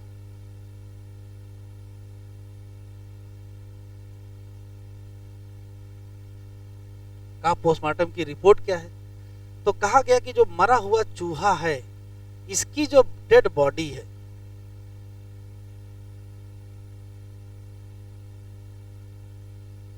मरे हुए चूहे की डेड बॉडी से मिल गए क्या, लाइव एस स्ट्रेन। अब ध्यान से सुनिएगा, इसके शरीर में जिंदा एस स्ट्रेन मिल गया और डाले क्या थे, तो क्या अंदर जाके जिंदा हो गया। एक ऑप्शन तो ये है भाई कि भाई मार के डाले थे, चूहे के अंदर जा करके वो जिंदा हो गया और चूहे को बीमार कर दिया। कहा ये तो संभव नहीं, मरने के बाद कोई जिंदा नहीं होता है, तो वो तो विकल्प ही खत्म है। तो ये सोच रहे हैं कि क्या आखिर हुआ है कि ये लाइव एस स्ट्रेन कहां से आया। तो इन्होंने देखो क्या समझाया है दुनिया को। कहा है कि हुआ क्या था कि इसकी जो बॉडी है उसमें दो प्रकार के, एक था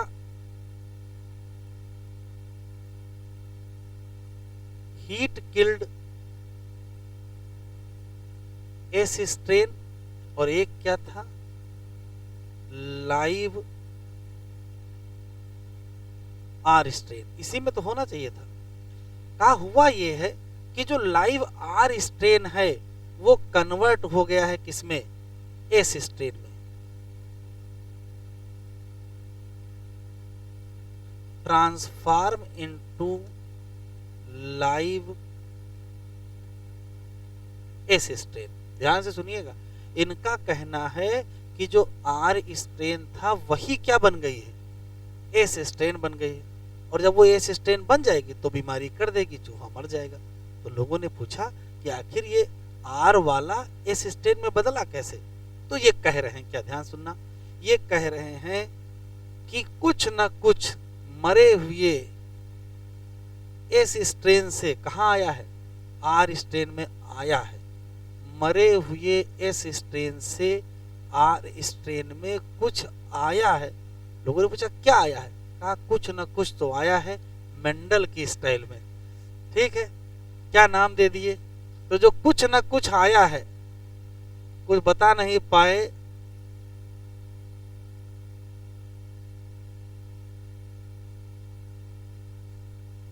उसका नाम ट्रांसफार्मिंग प्रिंसिपल रख दिया और इस प्रोसेस का नाम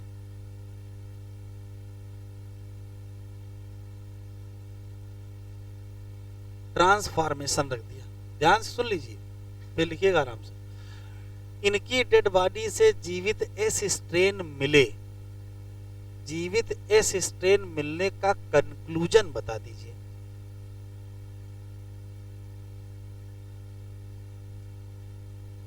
तो इसके दो कंक्लूजन है। पहला कंक्लूजन ये है कि क्या हुआ है, ट्रांसफॉर्मेशन मतलब बदलाव हुआ है। कौन किस में बदला है, आर स्ट्रेन किस में कन्वर्ट हो गया है, एस स्ट्रेन में कन्वर्ट हो गया। एक तो ये कंफर्म हुआ।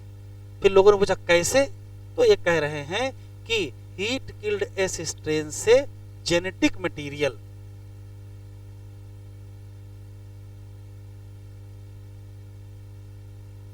ट्रांसफर हुआ है। कहां से, हीट किल्ड एस स्ट्रेन से आर स्ट्रेन में। बस उसी जेनेटिक मटेरियल का नाम इन्होंने क्या रख दिया था, ट्रांसफार्मिंग प्रिंसिपल रख दिया था।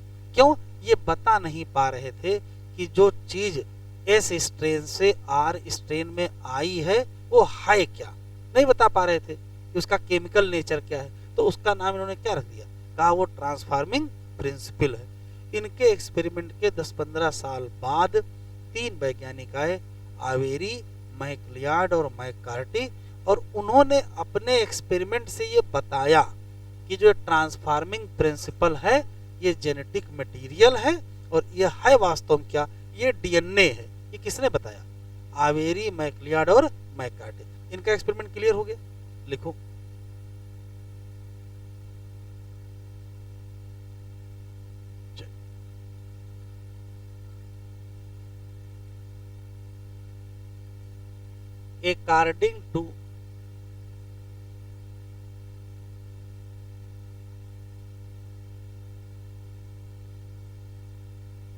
According to ग्रिफिथ क्या हुआ है,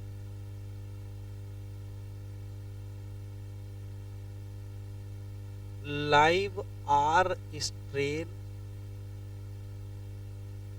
ट्रांसफॉर्म हो गए हैं किसमें, इनटू लाइव एस स्ट्रेन। कैसे, बिकॉज ट्रांसफार्मिंग प्रिंसिपल, ये कोई मटेरियल है, ट्रांसफार्मिंग प्रिंसिपल पास हुआ है कहां से कहां, from heat killed S strain to live R strain.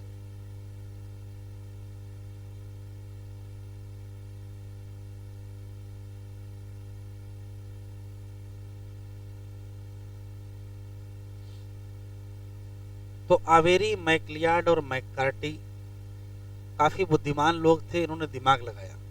देखो क्या किया, तो एक टेस्ट ट्यूब में इन्होंने हीट किल्ड एस स्ट्रेन ले लिया, और उस टेस्ट ट्यूब में जितना कंटेंट था उसको 3 अलग अलग टेस्ट ट्यूब में इकट्ठा कर लिया। मतलब टोटल जितना हीट किल्ड एस स्ट्रेन था, थोड़ा हिस्सा यहाँ ले लिया, थोड़ा यहाँ ले लिया, थोड़ा यहाँ ले लिया, ठीक है। फिर देखो क्या किया, जो पहली टेस्ट ट्यूब थी उसमें प्रोटीएज एंजाइम मिला दिया। क्यों, इस पर्पस से मिलाया था कि इस हीट किल्ड एस स्ट्रेन में जो प्रोटीन होगी वो खत्म हो जाएगी। उसके बाद इन्होंने आर स्ट्रेन इसमें मिला दिया। थोड़ी देर बाद देख रहे हैं कि ट्रांसफॉर्मेशन हो गया। तो आप ऐसे सोचो कि एस स्ट्रेन की आपने प्रोटीन तोड़ दी है और आर स्ट्रेन को डाला, और जल्दी ही आर किस में कन्वर्ट हो गया, एस में। इसका मतलब है एस से आर में कुछ गया होगा। प्रोटीन थी नहीं तो प्रोटीन गई नहीं होगी। अगर प्रोटीन गई नहीं और ट्रांसफॉर्मेशन हो गया, इसका मतलब प्रोटीन जेनेटिक मटेरियल नहीं है। तो प्रोटीन नहीं है इस टेस्ट ट्यूब में, फिर भी ट्रांसफॉर्मेशन हो गया। इससे क्या सिद्ध होता है, इससे सिद्ध होता है कि प्रोटीन जेनेटिक मटेरियल नहीं है। भाई जब थी ही नहीं तो क्या वो एस से आर में जाएगी, नहीं जाएगी। तो इससे यह सिद्ध हो गया कि प्रोटीन जेनेटिक मटेरियल नहीं है। फिर देखो दूसरी टेस्ट ट्यूब लिए, उसमें आरएनएज एंजाइम मिला दिया। आरएनएज एंजाइम क्या करेगा, इस स्ट्रेन के पास जितना आरएनए है या इस मिक्सचर में जितना आरएनए है वो सब तोड़ देगा। तो सारा आरएनए जब टूट जाएगा उसके थोड़ी देर बाद इन्होंने आर स्ट्रेन मिलाया। इस टेस्ट ट्यूब में आरएनए नहीं है लेकिन ट्रांसफॉर्मेशन हो गया। आप सोचो, अगर आरएनए जेनेटिक मटेरियल होता तो क्या ये ट्रांसफॉर्मेशन हो पाता? ना हो पाता, लेकिन हुआ। इससे क्या सिद्ध हो गया? आरएनए भी जेनेटिक मटेरियल नहीं है। अब तीसरी टेस्ट ट्यूब ले लिए, इसमें डीएनएज एंजाइम मिला दिए। डीएनएज एंजाइम मिलाने का मतलब है कि इस टेस्ट ट्यूब में जितना डीएनए है वो सब टूट जाएगा। उसके थोड़ी देर बाद इन्होंने इसमें आर स्ट्रेन मिलाया और काफी देर इंतजार करते रहे। इसमें डीएनए नहीं है और ट्रांसफॉर्मेशन नहीं हुआ। डीएनए जैसे हटा ट्रांसफॉर्मेशन बंद हो गया। इससे सिद्ध क्या हो रहा है? इससे सिद्ध हो रहा है कि एस स्ट्रेन से डीएनए ही निकल के आर स्ट्रेन में जा रहा था। इसका मतलब डीएनए ही क्या है? ट्रांसफॉर्मिंग प्रिंसिपल है। इसका मतलब डीएनए ही क्या है? जेनेटिक मटेरियल है। तो इस एक्सपेरिमेंट से तीन चीजें सिद्ध की गई। आवेरी, मैकलियाड और मैककार्टी ये कह रहे हैं कि प्रोटीन और आरएनए जेनेटिक मटेरियल नहीं है, ये भी कह रहे हैं, और ये भी कह रहे हैं कि डीएनए जेनेटिक मटेरियल है। इन्होंने बताया दुनिया को कि जो ट्रांसफॉर्मिंग प्रिंसिपल है उसका बायोकेमिकल नेचर क्या है। तो ट्रांसफॉर्मिंग प्रिंसिपल का बायोकेमिकल नेचर डीएनए है। इसका मतलब डीएनए ही जेनेटिक मटेरियल है। लेकिन वैज्ञानिकों ने इसको माना नहीं। क्यों? कह रहे हैं ठीक है, आपकी बात सही है कि आपने डीएनएज मिलाया है, लेकिन इसका क्या कन्फर्मेशन है कि उस डीएनएज ने सारे डीएनए तोड़ ही दिए, आरएनए ने सारे आरएनए तोड़ ही दिए? आंखों से तो देख नहीं रहे हो, हाइपोथेसिस ही तो हो रही है। इस नाते वैज्ञानिकों ने इसको क्या कर दिया? बहुत ज्यादा एक्सेप्ट नहीं किया। तो डीएनए जेनेटिक मटेरियल है, ये पहली बार दुनिया को किसने बताया? इन्हीं लोगों ने बताया। लेकिन इस पर बहुत ज्यादा वैज्ञानिक सहमत नहीं हुई। तो इनका कंक्लूसिव लाइन लिख लो जरा।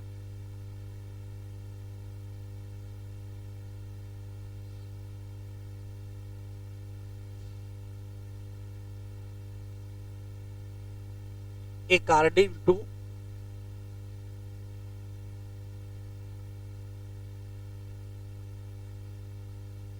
Avery, मैकलियाड एंड मैककार्टी, क्या इनके हिसाब से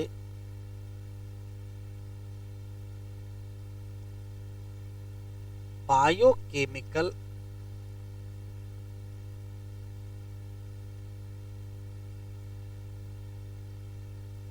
नेचर ऑफ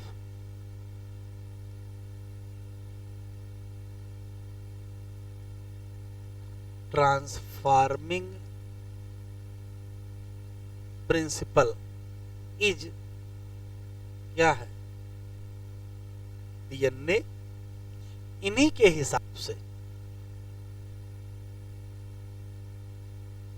डीएनए पास होता है। कहां से कहां? इन्हीं के हिसाब से डीएनए पास होता है हीट किल्ड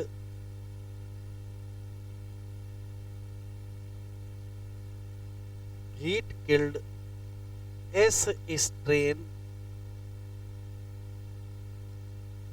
टू लाइव क्या? R strain. और रिजल्ट में क्या होता है?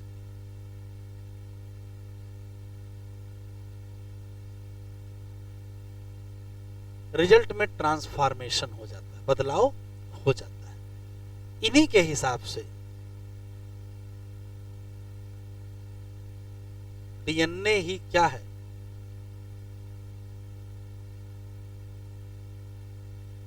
जेनेटिक मटेरियल है। और कौन नहीं है? RNA and protein. लेकिन वैज्ञानिकों ने इनकी पूरी बात से सहमत नहीं हुए। तो किसकी बात से फिर सहमत हुए? हर्शे एंड चेज, तो हेडिंग डालिए हर्शे एंड चेज एक्सपेरिमेंट। बताए तो वैज्ञानिक कह रहे थे कि आपने डीएनए मिलाया और मान लिया कि डीएनए टूट गया, क्या गारंटी कि डीएनए टूट ही गया हो। आपने आरएनए मिलाया, मान लिया कि आरएनए टूट गया, गारंटी तो है नहीं कि टूट ही गया होगा, वो कोई सिस्टम है नहीं देखने का, तो थोड़ा सा शंका पैदा हो रही है। तो उसका हल क्या है? उसका हल है कि फिर एक्सपेरिमेंट दूसरा किया जाए। तो एक्सपेरिमेंट दूसरा किया गया, शंका दूर की गई। वैज्ञानिकों के साथ एक अच्छी चीज होती है कि अगर वो एक्सपेरिमेंट में फेल भी होते हैं तो उसको स्वीकार कर लेते हैं। ऐसा नहीं कि हाँ अड़ जाए कि बस हमने जो किया है वही सबसे बेस्ट है, ऐसा कुछ नहीं है। साइंस में इतनी दरियादिली है कि अगर कोई बात की गई, मेहनत किया गया, 10-5 साल खर्चा किए गए, किसी रिजल्ट पर पहुंचे और किसी वैज्ञानिक ने उसको 2 मिनट में डिस्प्रूव कर दिया, तो उस वैज्ञानिक से मारपीट नहीं करने लगेंगे, तुम्हारी कैसे हिम्मत पड़ी, तुमने हमारे एक्सपेरिमेंट को गलत कहा। ठीक है, वो एक्सेप्ट करते हैं कि हाँ ये कमी हो सकती है, उसको फिर सुधार, तो सुधार करते ही चीजें एडवांस होती हैं। ठीक है, आगे बढ़ें। हाँ, वरना मेंडल पहले मार किए होते 1865 में। ये बताओ, इतना हमने 7 साल एक्सपेरिमेंट किए, तुम बता रहे हो समझ में नहीं आ रहा है, तो गलती तुम्हारी जो तुमको समझ नहीं आ रहा है ना। लेकिन मेंडल बेचारे गम में मर गए, लेकिन कुछ बोले नहीं।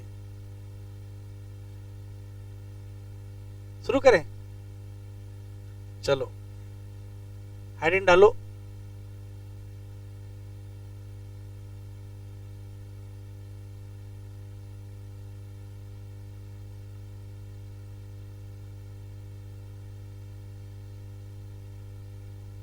Hershey and chase experiment.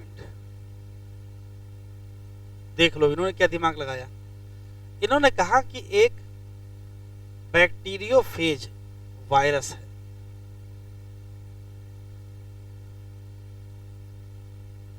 ये वायरस है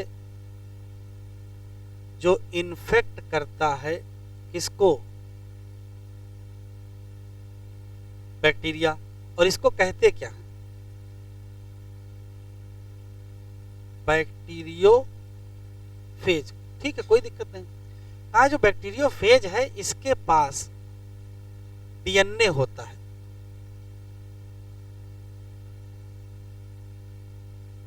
और इसके पास प्रोटीन का कोट होता है। तो दिमाग लगा दिया क्या? कहा एक काम करते हैं, यहां पर रेडियो एक्टिव टैगिंग कर देते हैं। डीएनए में क्या पाया जाता है? डीएनए में फास्फोरस प्रेजेंट होता है, लेकिन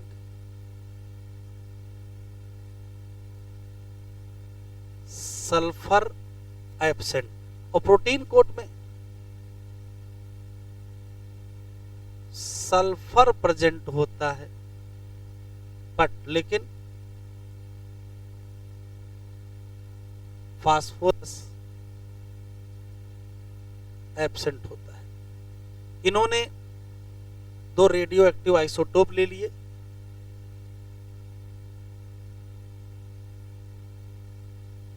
इसी बैक्टीरिया को मल्टीप्लाई करा दिया, सॉरी वायरस को मल्टीप्लाई करा दिया उस मीडियम में जिसमें क्या था? कंटेन या तो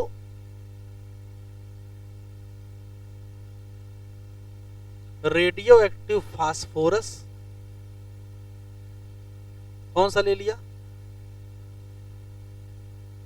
32 फास्फोरस, या क्या ले लिए? Are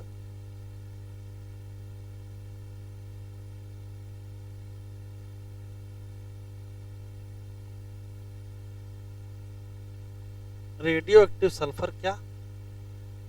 35 S. ये ध्यान रखिएगा, ये आर लिखा है महत्वपूर्ण है। क्यों?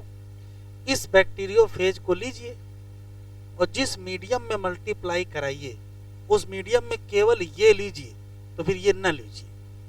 फिर दूसरे मीडियम में ये लीजिए, ये ना लीजिए, एक लेंगे तो आपको 2 टाइप के बैक्टीरियोफाइज मिल जाएंगे।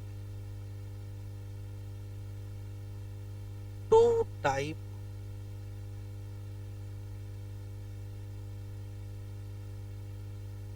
Bacteriophage obtain. देख लो क्या मिलेंगे। अभी एक्सपेरिमेंट नहीं शुरू हुआ है, अभी एक्सपेरिमेंट की तैयारी चल रही है, एक्सपेरिमेंट तैयार कर रहे हैं।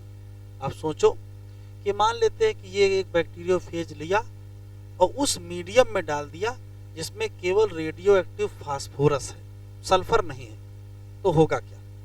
जितने नए बैक्टीरियोफेज बनेंगे उन सब के डीएनए पर क्या हो जाएगा? रेडियो एक्टिव फास्फोरस हो जाएगा। प्रोटीन पर कोई फर्क नहीं पड़ेगा। क्यों? प्रोटीन में फास्फोरस है नहीं, तो वहां प्रोटीन पे आएगा नहीं। फिर वही बैक्टीरियोफेज लिया और उसको दूसरे मीडियम में मल्टीप्लाई कर दिए जिसमें सल्फर है, तो जब सल्फर में मल्टीप्लाई कराएंगे तो मीडियम से सल्फर लिया जाएगा। अब सल्फर चढ़ेगा कहाँ? तो सल्फर सिर्फ प्रोटीन पर चढ़ेगा, किस पे नहीं चढ़ेगा, क्योंकि यहाँ सल्फर है नहीं। तो ये 2 टाइप के बैक्टीरियोफेज बना लेंगे। एक ऐसा बैक्टीरियोफेज जिसमें डीएनए क्या होगा? रेडियो एक्टिव, और प्रोटीन होगी नॉन रेडियो एक्टिव। और एक ऐसा होगा जिसमें डीएनए क्या होगा? नॉन रेडियो एक्टिव, और प्रोटीन क्या होगी? Radio active. मतलब एक ऐसा बैक्टीरियोफेज होगा जिसके डीएनए पर फास्फोरस 32 मिलेगा, और एक ऐसा बैक्टीरियोफेज होगा जिसकी प्रोटीन कोड पर सल्फर 35 मिलेगा। तो मिल जाएंगे।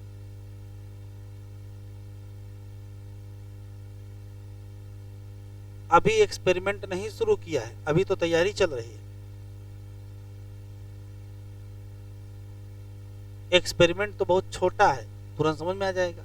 सारा खेल यही है कि कर क्या रहे थे, कहां से ये सब पहुंचे वहां तक।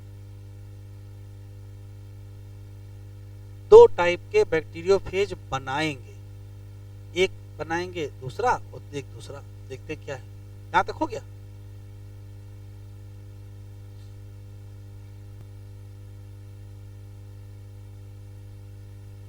चलो 2 बना लो।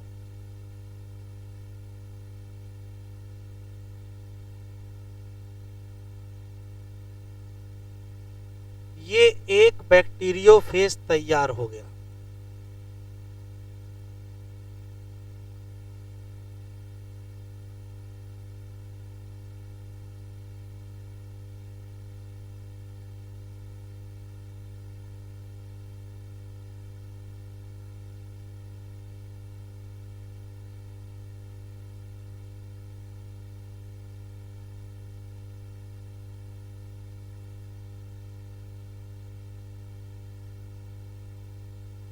ये एक रेडियो एक्टिव बैक्टीरियोफेज तैयार हो गया है, और इस रेडियो एक्टिव बैक्टीरियोफेज का जो डीएनए है वो रेडियो एक्टिव है। क्यों? डीएनए पर है 32 फास्फोरस, लेकिन इसका जो प्रोटीन है वो नॉन रेडियो एक्टिव है। लेकिन फिर भी इस बैक्टीरियोफेज को क्या कहोगे? रेडियो एक्टिव बैक्टीरियोफेज, क्योंकि इसके पास डीएनए क्या है? Radio active. उसके ऊपर है क्या? फास्फोरस 32। दूसरा देख लेते हैं। दूसरा ये है,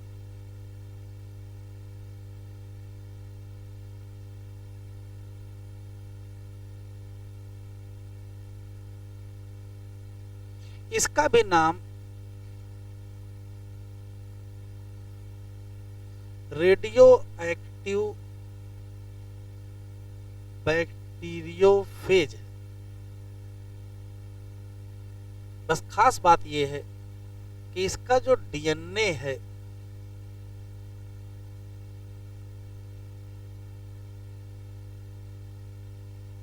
नॉन रेडियो एक्टिव, लेकिन इसकी जो प्रोटीन है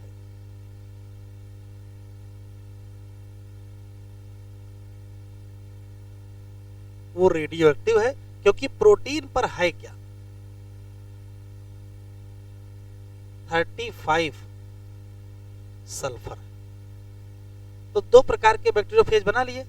ये वो बैक्टीरियोफेज है जिसके डीएनए पर रेडियोएक्टिव फास्फोरस है, और ये वो बैक्टीरियोफेज है जिसकी प्रोटीन पर रेडियोएक्टिव सल्फर है।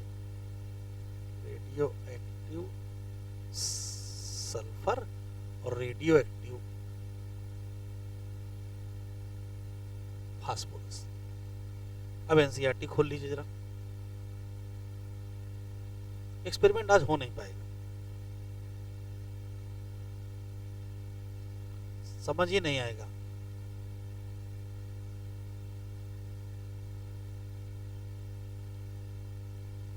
तो दो बैक्टीरियोफेज बनके तैयार हैं।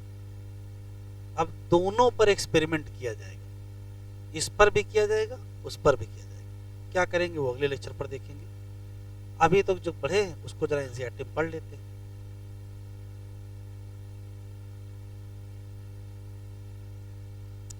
आपके पास जो बुकलेट है उसमें search for genetic material heading में यहां तक के क्वेश्चन जितने हो पाए उतने कर डालिएगा। लगभग हो जाएंगे। एक्सपेरिमेंट के कुल 2-3 क्वेश्चन मिलेंगे आपको। वो पूरी heading search for genetic material में हो जाएगी।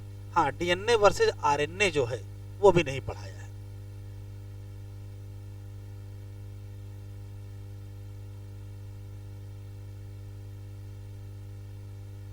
लिख लिया?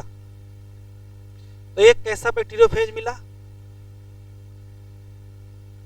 जिसमें रेडियोएक्टिव डीएनए था, प्रोटीन रेडियोएक्टिव नहीं थी। और एक कैसा मिला जिसमें सल्फर रेडियोएक्टिव प्रोटीन था लेकिन डीएनए क्या था, नॉन रेडियोएक्टिव। कैसे बनाया था? तो मीडियम में ग्रो कराए थे।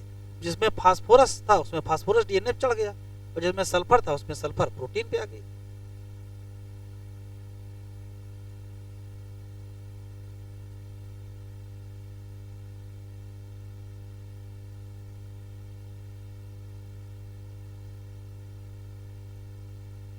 यहां से शुरू करेंगे। सर्च फॉर जेनेटिक मटेरियल पढ़ने में डिस्कवरी हुई किसकी, न्यूक्लिन की। किसके द्वारा, मिक्सचर। फिर प्रिंसिपल ऑफ इनहेरिटेंस किसने दिया, मेंडल। ये लगभग सेम टाइम की बात है। वो 1865 है और वो 1869 है, आसी पास का टाइम है। लेकिन डीएनए जेनेटिक मटेरियल है, इसको खोज होने में बहुत टाइम लग गया। फिर आया सीधे 1926।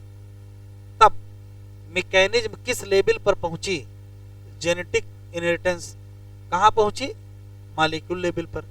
पहले की डिस्कवरी में मेंडल थे, सूटन थे, हंट मॉर्गन थे, बहुत सारे और थे। ये सब लोग फाइनली कहां तक पहुंच पाए थे, क्रोमोसोम तक पहुंच पाए थे। लेकिन असली सवाल अभी भी पता नहीं था कि जेनेटिक मटेरियल क्या है। ये तो भूमिका लिखी है। फिर ये ग्रिफिथ का एक्सपेरिमेंट आ गया। ग्रिफिथ के एक्सपेरिमेंट में ये है कि 1928 है, फ्रेडरिक ग्रिफिथ है, एक्सपेरिमेंट किया। किस पर किया, स्ट्रेप्टोकाकस निमोनी। ये बैक्टीरिया है जो निमोनिया करता है। और इन्होंने बताया कि ट्रांसफॉर्मेशन हो जाता है किसका, बैक्टीरिया का। During the course of his experiment एक लिविंग ऑर्गेनिज्म जो कौन था, बैक्टीरिया, वो चेंज हो गया। किस फॉर्म में, फिजिकल फॉर्म में, आर वाला एस में कन्वर्ट हो गया। कहा जब स्ट्रेप्टोकाकस निमोनी बैक्टीरिया को ग्रो कराओ कल्चर प्लेट में तो कुछ में स्मूथ शाइनी कॉलोनी बनती है तो उनको एस फॉर्म में कहोगे, और कुछ रफ कॉलोनी उनको आर फॉर्म कहोगे। This is because S strain में क्या पाया जाएगा, म्यूकस या पॉलीसेकेराइड कोट, जबकि आर स्ट्रेन में ये नहीं पाया जाएगा।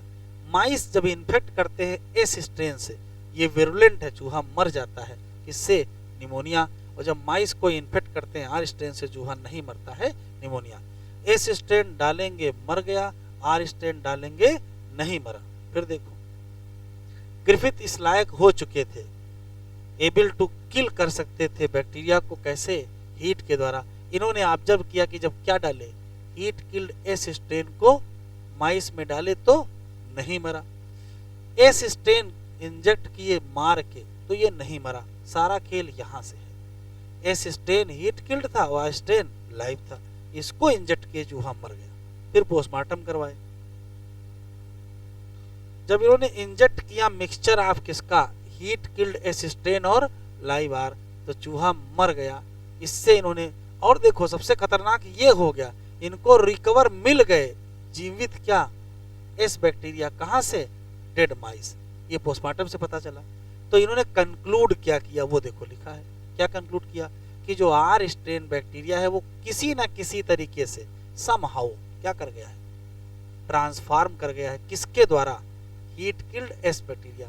कह रहा कैसे, तो इन्होंने बताया कुछ ट्रांसफार्मिंग प्रिंसिपल हैं जो ट्रांसफर हुए हैं कहाँ से, हीट किल्ड एस स्ट्रेन से किस में गए होंगे, आर स्ट्रेन में, और उन्होंने ही आर स्ट्रेन को इस लायक बनाया होगा कि वो बना सके क्या, स्मूथ पॉलीसेकेराइड कोट, और अपना नाम क्या कर ले, विरुडेंट कर ले। This must be due to transfer of, ये जेनेटिक मटेरियल का ही ट्रांसफर है, लेकिन biochemical nature of genetic material was not defined, ये बता नहीं पाए। बताया किसने, बताए 3 लोग, आवेरी, मैक्लियार्ड और मैकार्टी के काम के पहले जेनेटिक मटेरियल को क्या माना जाता था, प्रोटीन माना जाता था, लेकिन इनके काम के बाद इन्होंने बायोकेमिकल नेचर बता दिया किसका, ट्रांसफार्मिंग। इन्होंने प्यूरिफाई कर लिया केमिकल, प्रोटीन, डीएनए और RNA from the heat killed S cell, और इन्होंने ट्रांसफार्म करके दिखाया। कैसे, इन्होंने डिस्कवर किया था कि जो डीएनए अकेला है वही एस बैक्टीरिया से किस में जाता है, आर बैक्टीरिया में, और तब वो क्या होता है, ट्रांसफॉर्म।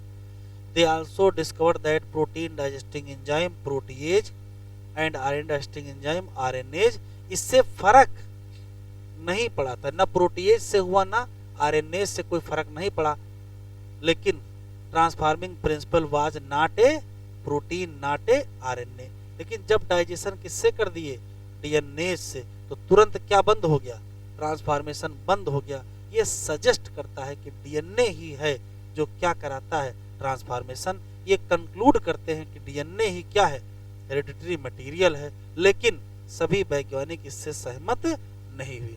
एक क्वेश्चन है, क्या डिफरेंस है डीएनएज और डीएनएज, तो इसके नीचे लिख दीजिए मेनी डीएनए, और ये एंजाइम है। बस आज इतना ही, एक्सपेरिमेंट ये अगले लेक्चर पर पढ़ेंगे।